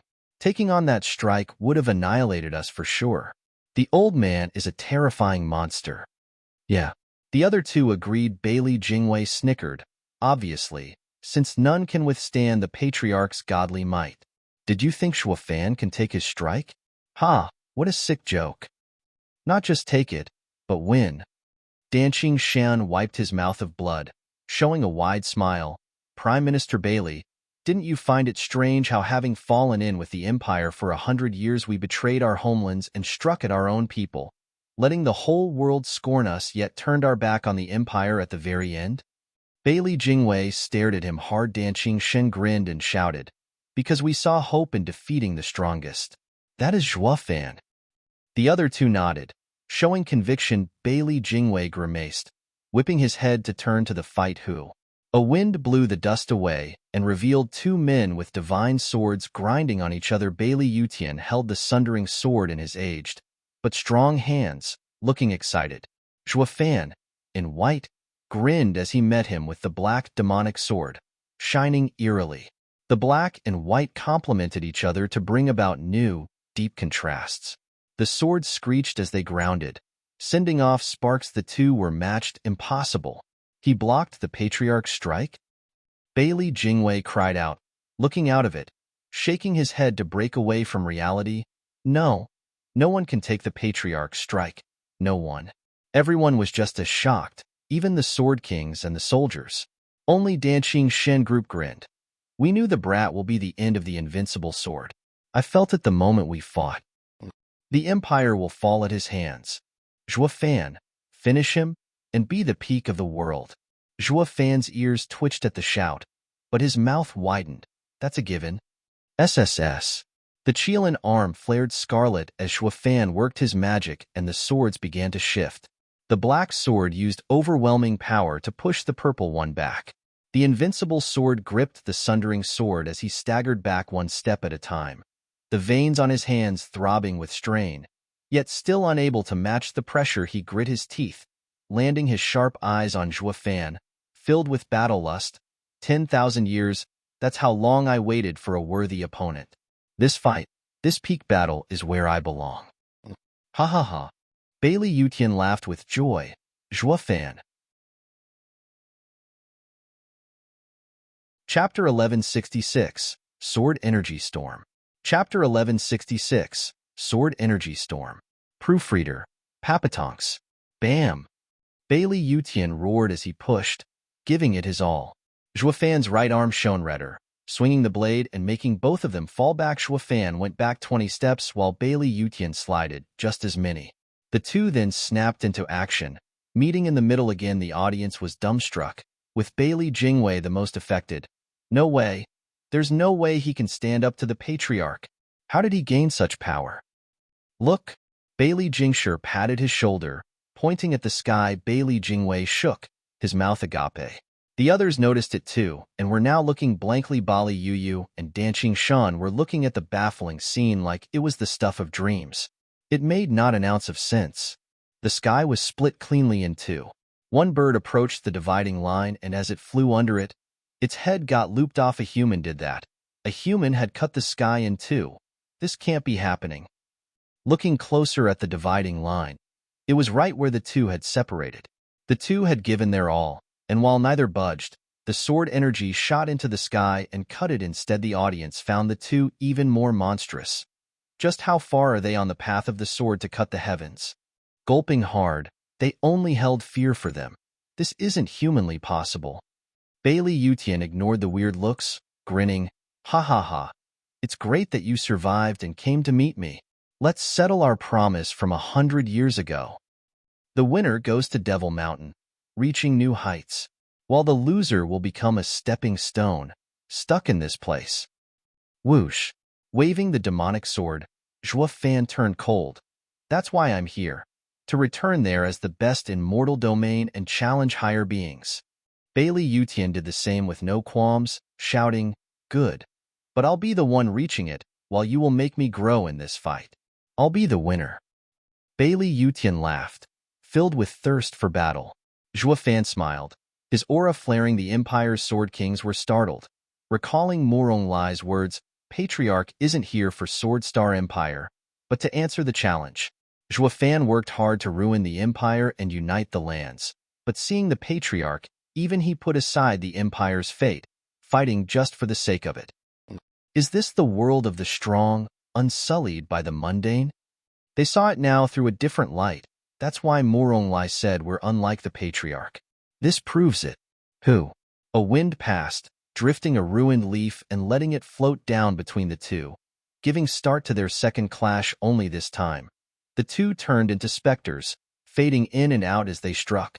The air was thick with energy, like something was wrapping around them, one with the world. The kid reached this state as well? Bailey Yuyun cried out. When the invincible sword cut down the 9th-level spiritual beast, he showed the same effect. He thought only the Patriarch could reach it. But now, 100 years later, Zhuo Fan had caught up. The kid is a monster not even the Patriarch can compare with. Bang! The divine swords met, the only moment when their figures were remotely visible. They then clashed left and right, and all over the place, the constant ringing of metal deafening to the audience. As the air looked to be torn asunder, the dumbstruck onlookers were left agape. This level of skill went beyond anyone's comprehension, even a Sword King's. They couldn't even see the moves. They finally understood the difference between a Sword King and the invincible sword. It wasn't just power, but also understanding. Yet Zhuo Fan had enough of both to meet the invincible sword at every turn. Bang! As they clashed, the rest of the people there couldn't even catch a shadow. Only hearing the resulting explosions and seeing the fracturing air, worry crept in as sweat poured down. It didn't look like an all-out clash like the first one, but it was still terrifying at their level. None had any idea where the two would meet next, the unknown danger looming over their heads like death. Even Sword Kings were powerless, flinching at the clashes. Danqing Shan's group wiped their brow at the tearing sound, knowing it to be reality breaking around them. The two powerhouses walked the furthest on their paths to reach the Tao, making anyone weaker unable to feel what they were doing. Whoosh! The two popped into sight just then. Their eyes met and laughed at the cracked air. Good. I did not think a kid like you would have such deep insights into the Tao. We're both treading this path, our senses beyond human comprehension. There's no winning in this aspect, so let's just stop. Bailey Yutian shouted as he waved, and the rest sighed with relief. Too soon, though. Let's test sword insights now. We shall see if my understanding of the sundering sword art and yours of the sword can match. Bailey Yutian shook, and the sky crackled with purple lightning, booming everywhere. Bailey Yutian pointed the sundering sword at the sky, and the lightning flocked, releasing dreadful power that swallowed the world around them as devastating sword waves flew in every direction. A sword energy storm, humph. My sundering sword art is one of destruction. Anything will crumble beneath it, to ashes. Nothing in creation can stop my sword. Oh, since you trained in destruction, I trained in devouring. Smirking, Shoud've shook and blackness oozed out of the world's crevices. It blended with the cracks in the sky, swallowing everything into a complete abyss. The heavens now looked ghastly. One side purple and another pitch black, monstrous. As the growls began, the people shook with fear, their imagination going wild thinking of the savage creatures that might pounce on them from the darkness. Looking at it another way, the two's mastery of world energy was at a tie, with each slicing half of the heavens for themselves. This never happened in the history of the Five Lands. That of someone able to take control of any piece of the sky from the invincible sword. The audience paled, with the Sword King's faces twitching. Using swordsmanship as a contest means drawing on the world's energy to turn the world into a battlefield. Anything in that domain will be destroyed. To make it worse, it's between the invincible sword and Shoud've of all people. The invincible sword's sundering sword is one of utter destruction, erasing anything it touched. Shoud've's power is still unknown. The moment they started going at each other, not even a Sword King was confident he or she could outlive that. The people's hearts sank, sighing in misery. Sirs, it'd be better off if you just kept to the previous style. Sure, we couldn't see you, but at least we had the highest chance of us surviving it.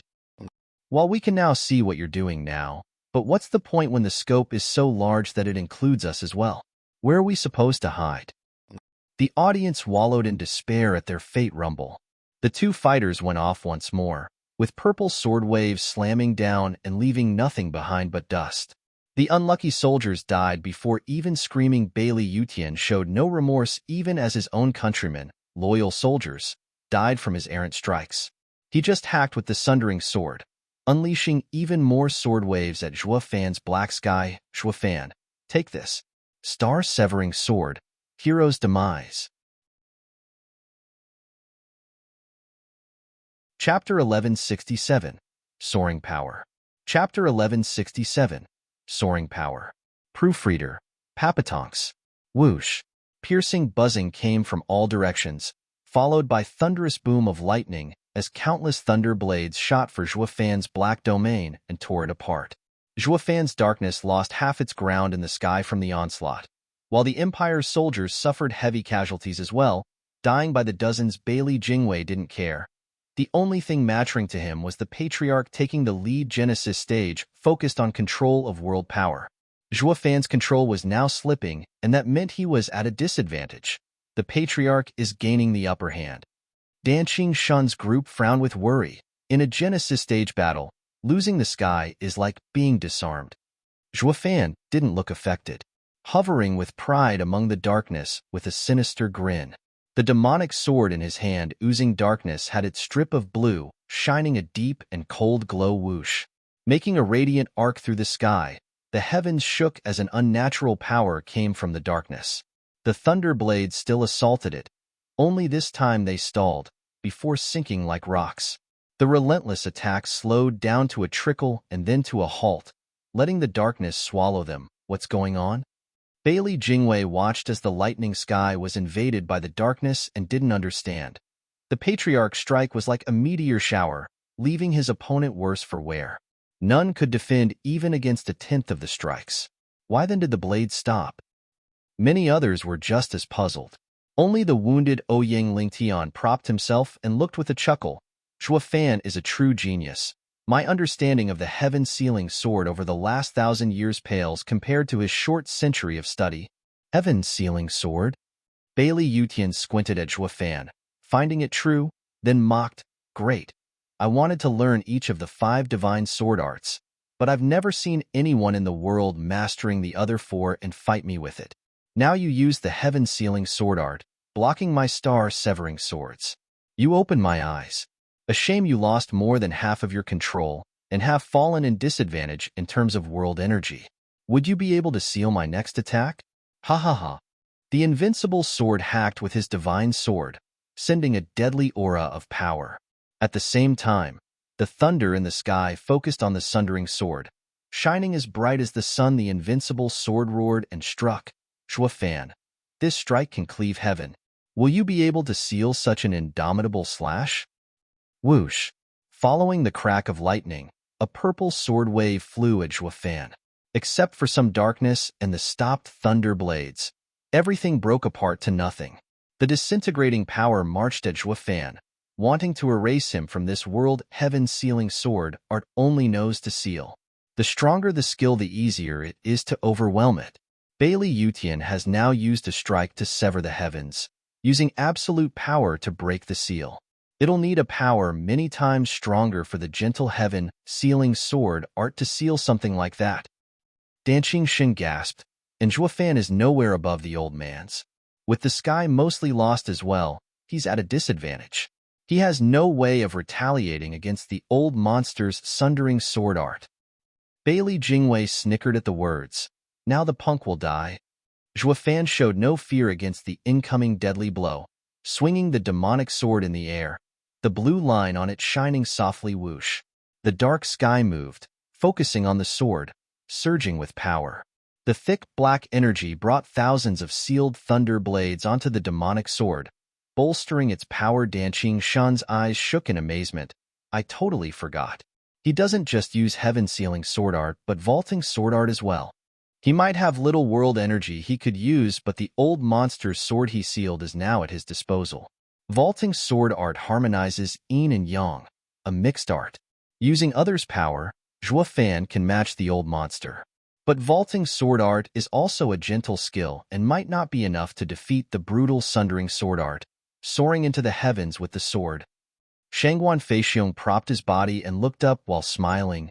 Brother Ouyang, did you ever think the 4 strongest swords arts would come together in one man?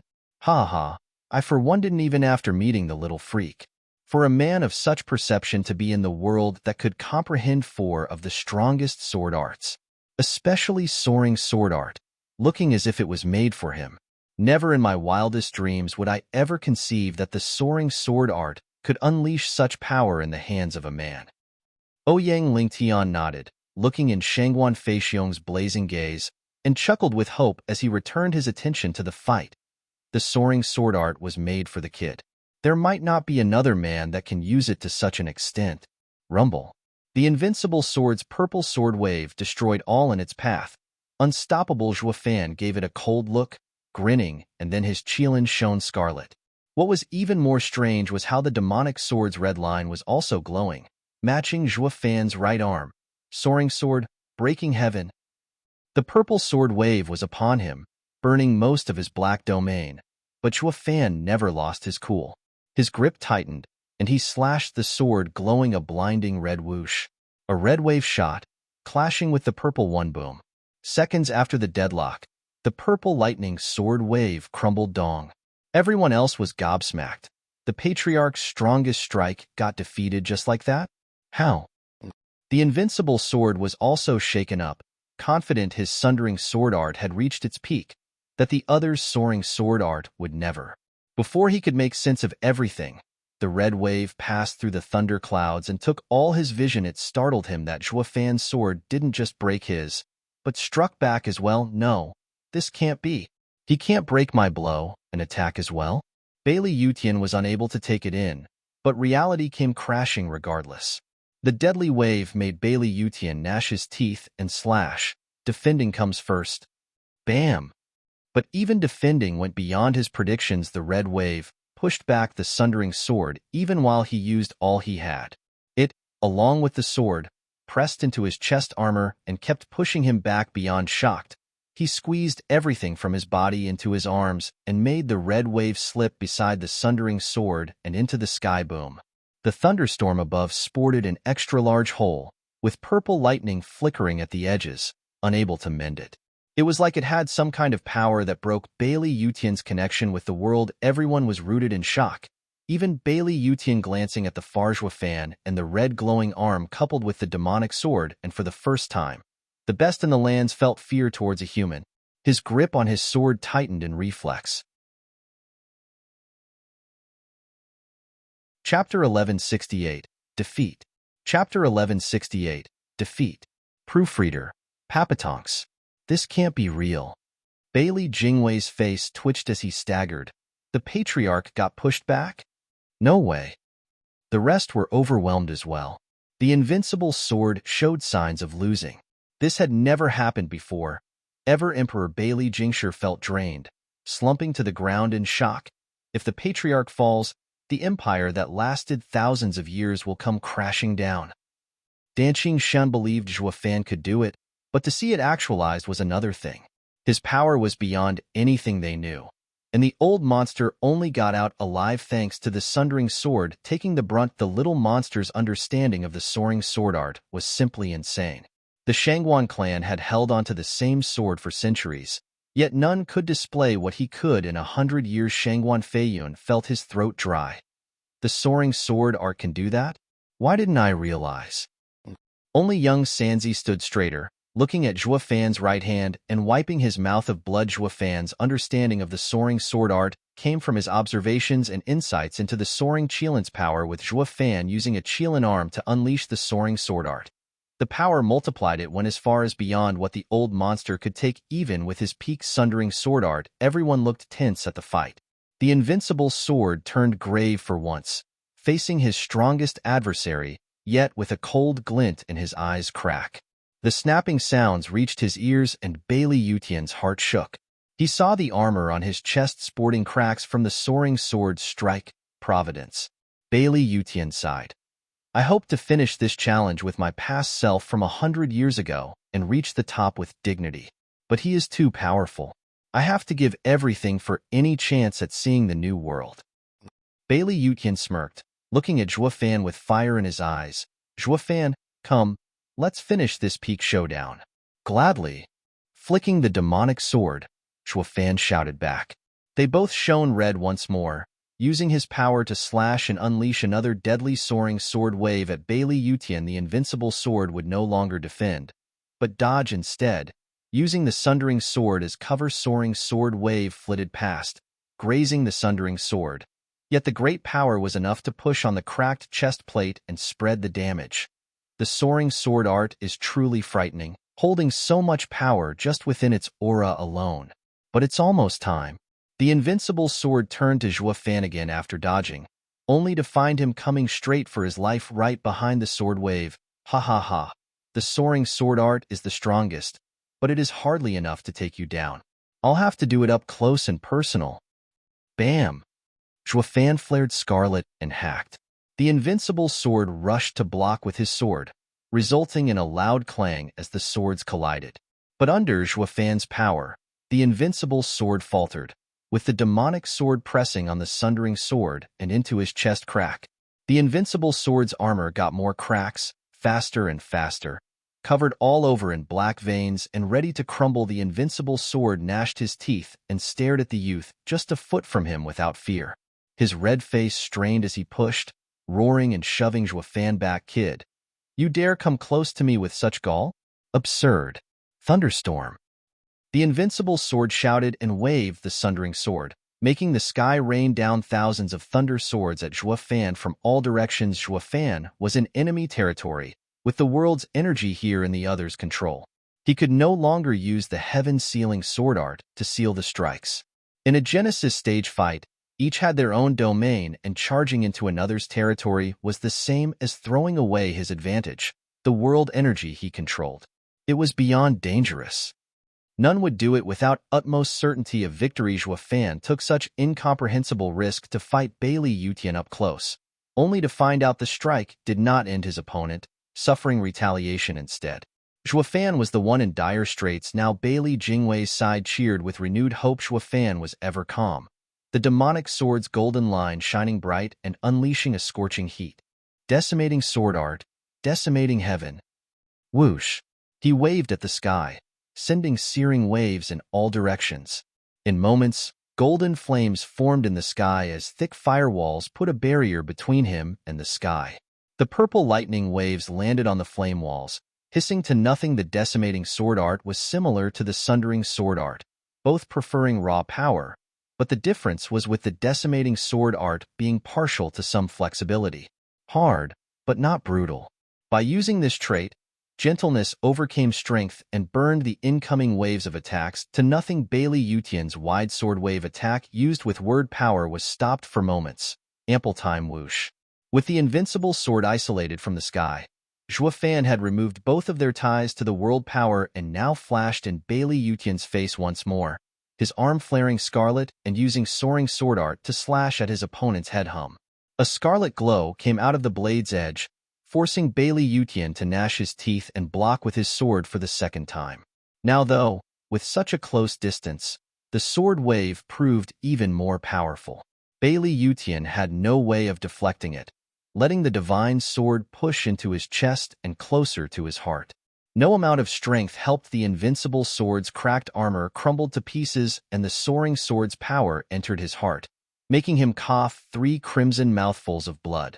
He shot back like a meteor, slamming hard into the ground, forcing up a cloud of dust and entrails as his force pulverized hundreds of thousands of the Empire's soldiers. Bailey Jingwei's group was quick, ducking out of the shockwave, with Danqing Shun's group doing their best to protect the convicts once dust settled. Shoud've hovered above, but the purple-tinged sky was no more. It was a testament to the invincible sword losing control, or better yet, the man himself was. Bailey Jingwei's eyes shook, looking at the dozens of miles big crater with dead eyes. How could the Patriarch just lose? Bailey Yutian is dead. We won. Seeing no thunder in the sky, Zither Sword King took a deep breath and roared in excitement. Shoud've's soaring sword art was too damn strong. Not even the invincible sword could take it on, for if he had even a bit of strength left, the purple lightning in the sky would have stayed. Devil Palace and the Four Lands convicts cheered as well, to think that the great invincible sword had got to see this day.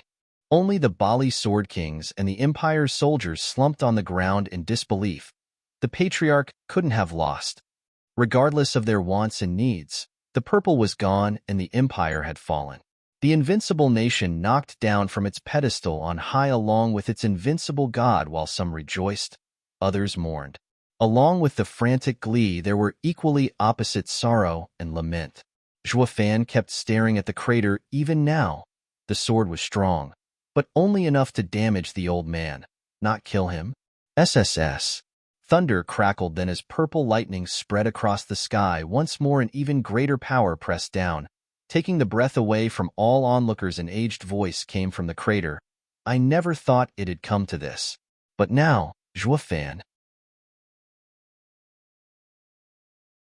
Chapter 1169. Spirit King. Chapter 1169. Spirit King. Proofreader. Papatonks. All shuddered at the fear they felt from the familiar voice. They turned their stiff heads at the crater, with some showing despair while others exhilaration. The Empire lives on. Rumble. Purple lightning re-emerged, with the entire sky turning purple, without a single trace of darkness. Even the air itself became electrified, as purple lightning snaked everywhere. Shoud've was surrounded by purple glows in seconds, coming from everywhere. What's going on here? Danqing Shun's heart jumped in his throat, looking at the flickering lightning just a foot from his soaked head. This isn't world power. So why is the entire world coming under the old monster's control? Pa! A purple lightning strike flared next to him and flung him 24 meters away. His face red as he coughed blood. The rest found the hard way how the lightning could strike at any time, and fear gripped their hearts. What the hell is going on? We clearly aren't in the old monster's domain, but why would it appear around us? A Genesis stage expert should not be able to exert control to this extent. It feels like the world is at his whims, and we're its prisoners to kill at the slightest discontent. This is terrifying.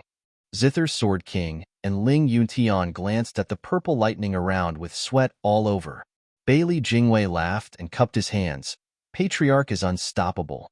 With the Patriarch around, the Empire shall never fall. Ha ha ha. The Patriarch is unstoppable. The Patriarch is unstoppable.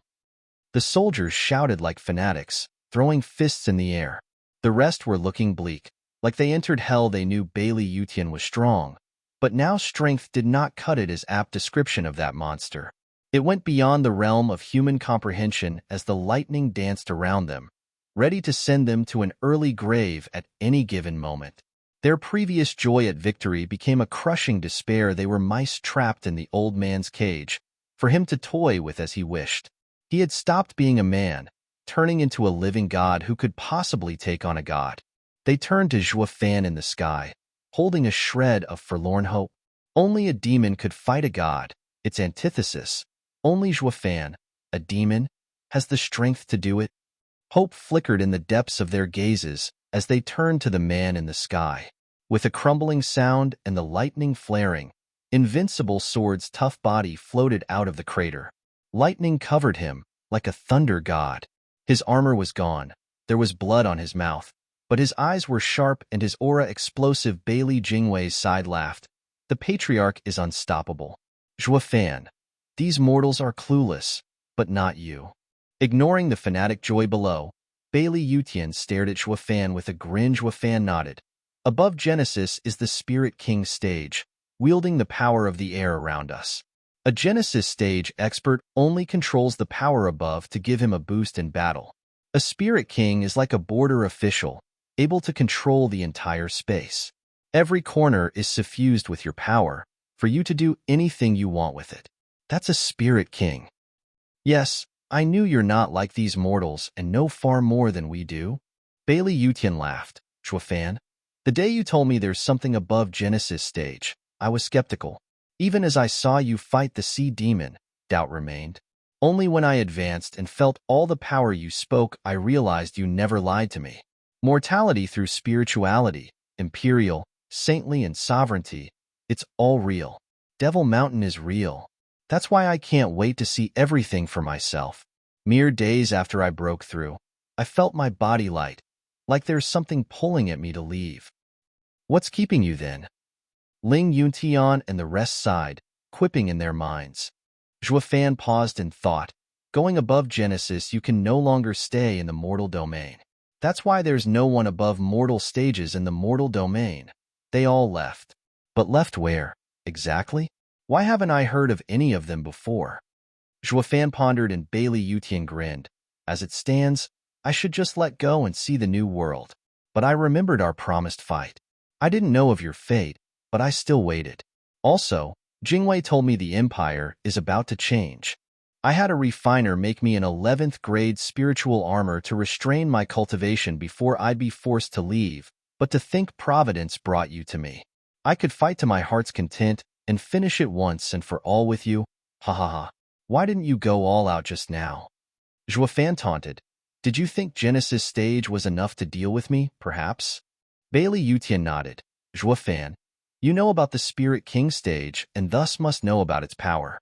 Fighting as I am would be like taking it out on you, while taking out all the fun from the fight. But I never imagined you'd go beyond this level after 100 years. That sword would have crippled the past me. A shame the 11th grade spiritual armor broke and my power is let loose. In 2 hours I'll be forced to leave. Bailey Yutian glanced at the wide sky outside of the ever-present lightning. There was a shimmering light growing as it fell, like a tunnel for him to ascend and leave this world behind. I wanted to have a blast fighting you some more. What a shame I'm running out of time and you out of power. As a fellow warrior, I shall send you off myself, out of respect. Bailey Yutian eased a breath and raised a hand. The air grew heavy and the lightning around Shoud've focused on him. I'll be honored to fulfill your final wish. Boom! Shoud've slashed his demonic sword, sending golden flames around to obliterate the lightning. You're too kind, Invincible Sword, but that should be my line. I'll be sure to take your head before the call pulls you away. Allow me to fulfill any of your last wishes. Ha ha, Shoud've, you're really something. Do you really think you have a chance?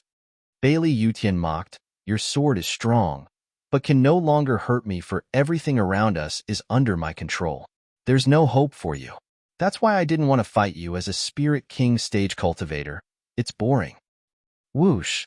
A scarlet sword wave flew at Bailey Yutian's neck in reply. Unleashed by Shoud've with all his power, the invincible sword wasn't as hard-pressed, merely extending 2 fingers to cross them under the frightened eyes of many. The air warped and Shoud've's attack got deviated by a meter from Bailey Yutian, letting it explode somewhere behind. Bailey Yutian stood there with a tranquil expression. This is my world and you can no longer touch me? Danqing Shan sighed lamented, hanging their heads and feeling disgruntled. Why? Why is it that a man appeared that can take the invincible sword down, but the monster had to advance as well? Now everyone will die, all plans wasted. All their efforts had been in vain. The invincible sword really is invincible. Bailey Jingwei's side had a victorious smile and stuck out their chests. None noticed that Zhuofan wore a sinister smile, as well he sometimes touched his covered eyes with a calm expression. I should go all out as well, ha ha ha. Chapter 1170, Unsealed. Chapter 1170, Unsealed. Proofreader, Papatonks. Thundercage. Bailey Yutian raised his hand in Zhuofan's direction and grabbed at air. A shame I'll be the one going to Devil Mountain. Zhuofan, farewell forever. Rumble. Thunder rumbled, like the space was cracking as the lightning around Zhuofan boxed him in like a claw from all directions. Purple lightning was prevalent everywhere he looked. Blocking any means of escape, Zhuofan was fated to be blasted into thousands of pieces, watching their only hope about to shatter. The rest sighed. Luo Yunchang teared up as she cried, Zhuofan. Master. Big Brother Zhuo. Steward Zhuo. All of the Luo clan was worried, yet powerless to do anything more than shout. Shower and Gu Santong were his children, and the only ones calm. They just watched, like it was all just a show. Ouyang Lingtian gave them an odd look. Aren't you the least bit worried your father's about to die? Why should we be? You call that dying when Dad didn't even go all out? Gu Santong scoffed. Wait until Dad's out of tricks and can't do anything. That's where the real danger is. Until then, this is nothing. Ouyang Lingtian gave him a long and dull look. Your dad didn't go all out yet? He used all of the 4 sword arts, and even that wasn't enough to deal with Bailey Yutian. Now a stage above him, a spirit king. How can he still have a way of pulling off a win in this desperate situation? Ice King, you just don't know our dad. Chower teased. Dad only focused on the sword for the last 100 years, but it's not like he didn't beat others before that. You know most of Dad's power is in his eyes. Anything short of that means going easy. Eyes? Ouyang Lingtian's side blinked, turning to the white figure in the sky, and found him to be unfazed from all the deadly lightning crackling around. He gave a casual pull at the eye cover and showed eyes encased in ice, along with a strange mark on his forehead. I understand the heaven sealing sword art fully and know how to use sealing. The eyes shouldn't lash out again. Ha ha ha. Zhuofan made a sign and brought 2 fingers to his forehead. The mark on Zhuofan's forehead glowed an intense blue as it faded slowly from his skin as its power disappeared. The frost on his eyes melted. Zhuofan became excited, eagerly anticipating the result rumble. The lightning was right next to him now. Bailey Yutian flicked his hand, and the area crackled hard. Zhuofan was surrounded by a flood of lightning, the purple color so blinding and the power terrifying. As it spread, everything in its path died. Zhuofan. Luo Yunchang wailed, with the rest sighing. Bali Yuyu hung her head forlorn. I should have stopped you from meeting the patriarch, but now... Ouyang Lingtian made a weird face, turning to Gu Santong. Where's your dad? Dead? The 2 still looked undisturbed, puzzling the other Dharma King's Bailey Yutian side at the white glow becoming stronger and bigger. A poor ending, but at least I got my pass for Devil Mountain. Now I can go without qualms, ha ha ha. Aren't you afraid I'll be laying waste to your empire if you go? A wild laughter came. Bailey Yutian's heart jumped, turning to where the lightning was most focused. Rumble. A crackle far louder and terrible than the purple lightnings covered the sky as black thunder flames exploded into existence. The purple lightning put up no resistance in its path, revealing a most familiar figure, unaffected by the encroaching black flames, but now his eyes were opened. The right eye glowed golden with 4 rings, while the left eye glowed faintly blue with sparks around the sucking abyss of flames. Bailey Yutian gasped. Why are you not dead? I told you. I should be the one to fulfill your will. How could I die before that? Zhuofan smirked. Bailey Yutian stared at him hard, then chuckled. Humph. It won't change anything regardless. You are in the Genesis stage and can't do anything to me. I'm truly invincible now. I don't know how you lived through that, but you can't harm me. You can survive every time you want, but you'll never win. Fan gave a deep smile in reply. True, against a spirit king. The Genesis stage is worlds below. Bailey Jingwei snickered, filled with disdain. You got out alive, but the patriarch's the ultimate existence of this world. What could you possibly do? Humph. Bailey Yutian's eyes shone and sent a palm attack. A sword king's lashing. Let's see you deal with this. Whoosh. The whole sky crackled and was littered with purple sword waves as they rained down on Fan. Unlike the last time, not only the range was way bigger, but the power had multiplied as well, as did their numbers. The thick hail of energy blades came down on Fan to skewer him and bury him. Invincible's sword watched for anything he might pull this time. It was quite baffling how Fan just stood there, not budging an inch. Whoosh. Fan flickered out of sight. The wide attack hitting nothing. Where'd he go? Bailey Yutian started. Whoosh. A fierce gale blew out. Just then from his side, Bailey Yutian flinched and slashed with sundering sword and reflex bam. With a scarlet glow and the familiar ruthless power coming into his heart, Bailey Yutian's hands went soft as he got flung into the air.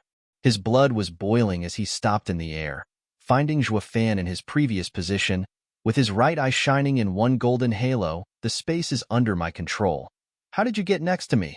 That's impossible. Thunder Flame Void Annihilation. Fan's reply was a quirky smile, his right eye shining in two golden rings, while his left flashed with the black thunder flame. Whoosh. A broken beam of black flames shot from Fan's eyes and at Bailey Yutian.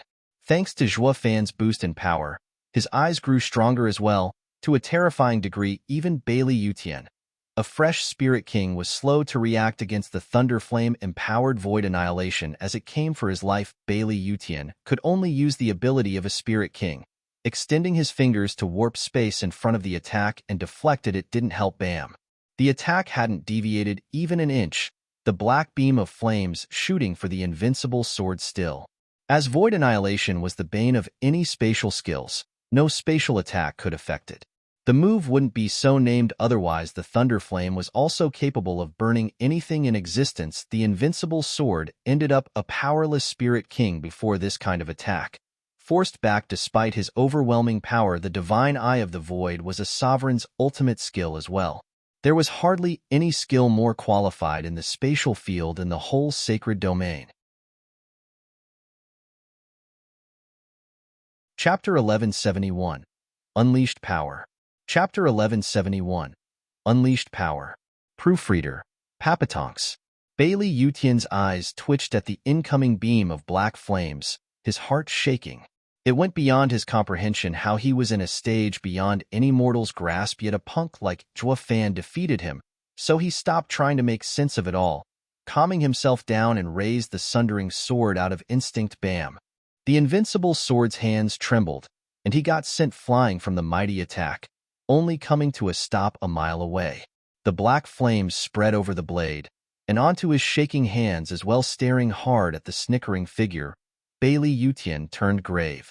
He had just used his advantage as Spirit King, yet it still proved useless against such an attack. It showed the possibility of losing this fight against some Genesis stage brat that could break his stage advantage. The audience was speechless, with Bailey Jingwei's group dumbstruck. They couldn't wrap their heads around how their patriarch, the peak existence of this world that had just gone a step higher, was pushed back. What the hell is Fan? Darkness comes and Sword Star wanes. Someone from the Devil Palace began, and it turned into an endless flood as all disciples cheered, singing the song that had spread throughout the lands. More and more sang, stronger and stronger, the fervor igniting their spirits. He was the Dark Demon Lord, their Devil Palace Lord, and he was going to crush the undefeated nation. The fanatic shouting raged in the others' ears. Bailey Jingwei heard it too, his face bleak as he gnashed his teeth. The soldiers hesitated, not knowing what to do. It can't be true. The Patriarch losing, the Empire falling? As doubt spread through the battlefield, a barrier was placed around Bailey Jingwei, and their Sword Kings. The invincible sword looked at his divine sword wrapped in black flames and felt fear. It soon turned into raging battle lust. Flicking those flames off, he exploded with power, reaching every corner of the world and making it tremble. The deadly aura descended like the end of day was upon them, divine eye of the void's fifth stage, void wall. Knowing what was happening, Zhuofan's right eye displayed 5 halos. The Dharma Kings and the Sword Kings on the scaffold were covered in 7 invisible barriers. Zhuofan raised his hand and traced along the demonic sword, making every inch he passed release black thunder flames, bolstering the demonic sword's power whoosh. He flicked it at the man in front with an evil smile, though his eyes were craving battle still, his power at its peak. Ugh, what are they doing this time? All the soldiers felt the space tremble with each barrier set in place, then looked at Bailey Jingwei's group and at the scaffold with tears in their eyes. Dude, you're both setting up for some absurd move, I get it, and you protected your main guys. But what about us? We're just small fries, so we can just die. Is that it? This is discrimination, I tell you. Discrimination. The Dark Demon Lord not included us nobodies, since we're enemies, but the Patriarch, you two? What's worse, you're the one who started this damn showdown. All were downcast and despairing at how easily they were cast aside. With no choice, they fled every which way. Run. Rumble. They only raised a leg when suddenly the sky, earth, air, everything, exploded with lightning. It disintegrated everything. The soldiers, the rocks, the remaining 10 million soldiers, all were gone just like that. The Invincible sword shouted as he slashed at Zhuofan, the world becoming sword waves as they came at Zhuofan. Such a move was enough to do in a Sword King. From the pressure and errant power alone, all the lucky survivors witnessed such godly power from the safety of their barrier. Is this the fully unleashed power of a Spirit King? It's dreadful. It's like fighting the world itself. He controls the air and everything in it. Who could ever hope to overcome all that power? That's why they set up barriers. It's the only reason we can witness such might without turning to ashes as well. Having front row seats at the untold destruction, everyone felt a chill down their backs. They gasped at their fortune of being important enough to not get kicked to the curb. Some looked worried at Zhuofan. How was he going to face off against the world that had now turned on him? It was beyond merely sending waves of soldiers like they did with the Invincible sword back in the last war, but against such incredible danger. Zhuofan smiled. Even with the world under Bailey Yutian's control, he won't ever get to control my surroundings. Zhuofan huffed. His right eye displayed 4 golden rings, and his left flickered with thunder and fire. Divine eye of the void's 4th stage, Thunder Flame Space Crusher. Boom! The space around him hummed as black thunder flames darkened it, turning it into Zhuofan's dark world. He was no Spirit King, unable to control the air and space around him. But this small area answered to him and him alone. Crack. The violent purple thunder blades shot for Zhuofan, but all were erased upon entering the black domain. Bailey Yutian narrowed his eyes, finding the mass attack useless, so he switched tactics. He gathered his power and slashed hard, opting for a focused strike to break the enemy's defense. Whoosh. A purple wave once again streaked the sky, turning 300 meters big as it got charged with the lightning it crossed along its path, looking to destroy the unstoppable domain Zhuofan erected. Zhuofan's soaring sword art wasn't any weaker, though his right hand flared and slashed hard with the power of a Qilin. Whoosh. A black wave shot, inspiring dread and death as it met the Invincible sword's attack. Rumble. The 2 waves exploded with noise and power. The pressure filled the world with purple lightning and black flames, sent everywhere like a meteor shower, destroying the already ruined place even more. Those behind the barrier watched this incredible showdown between mammoths. Glancing at the destruction around, they all felt their blood run cold. Curses. Their clash only gets more unbelievable and world-ending. The shock had yet to subside, with Zhuofan wielding the demonic sword rushing at Bailey Yutian. His eyes maintained the Thunder Flame Space Crusher, but instead of making it focus on himself, he made it turn into a mile-long black dragon. He stood on its head, charging with all his fury with the space under Bailey Yutian's control. Lightning struck him constantly from all over, to no avail against the mighty black dragon. All the thunder blades fizzled out as he charged to take down the head. Bailey Yutian's heart shook. Turning grave at Zhuofan's bravery, he now noticed that even with all his power, while he controlled the fate of everyone in his area, only Zhuofan was immune, a monster among monsters, running amok. Bailey Yutian steeled his heart and relinquished control of space around, focusing all the power of the world.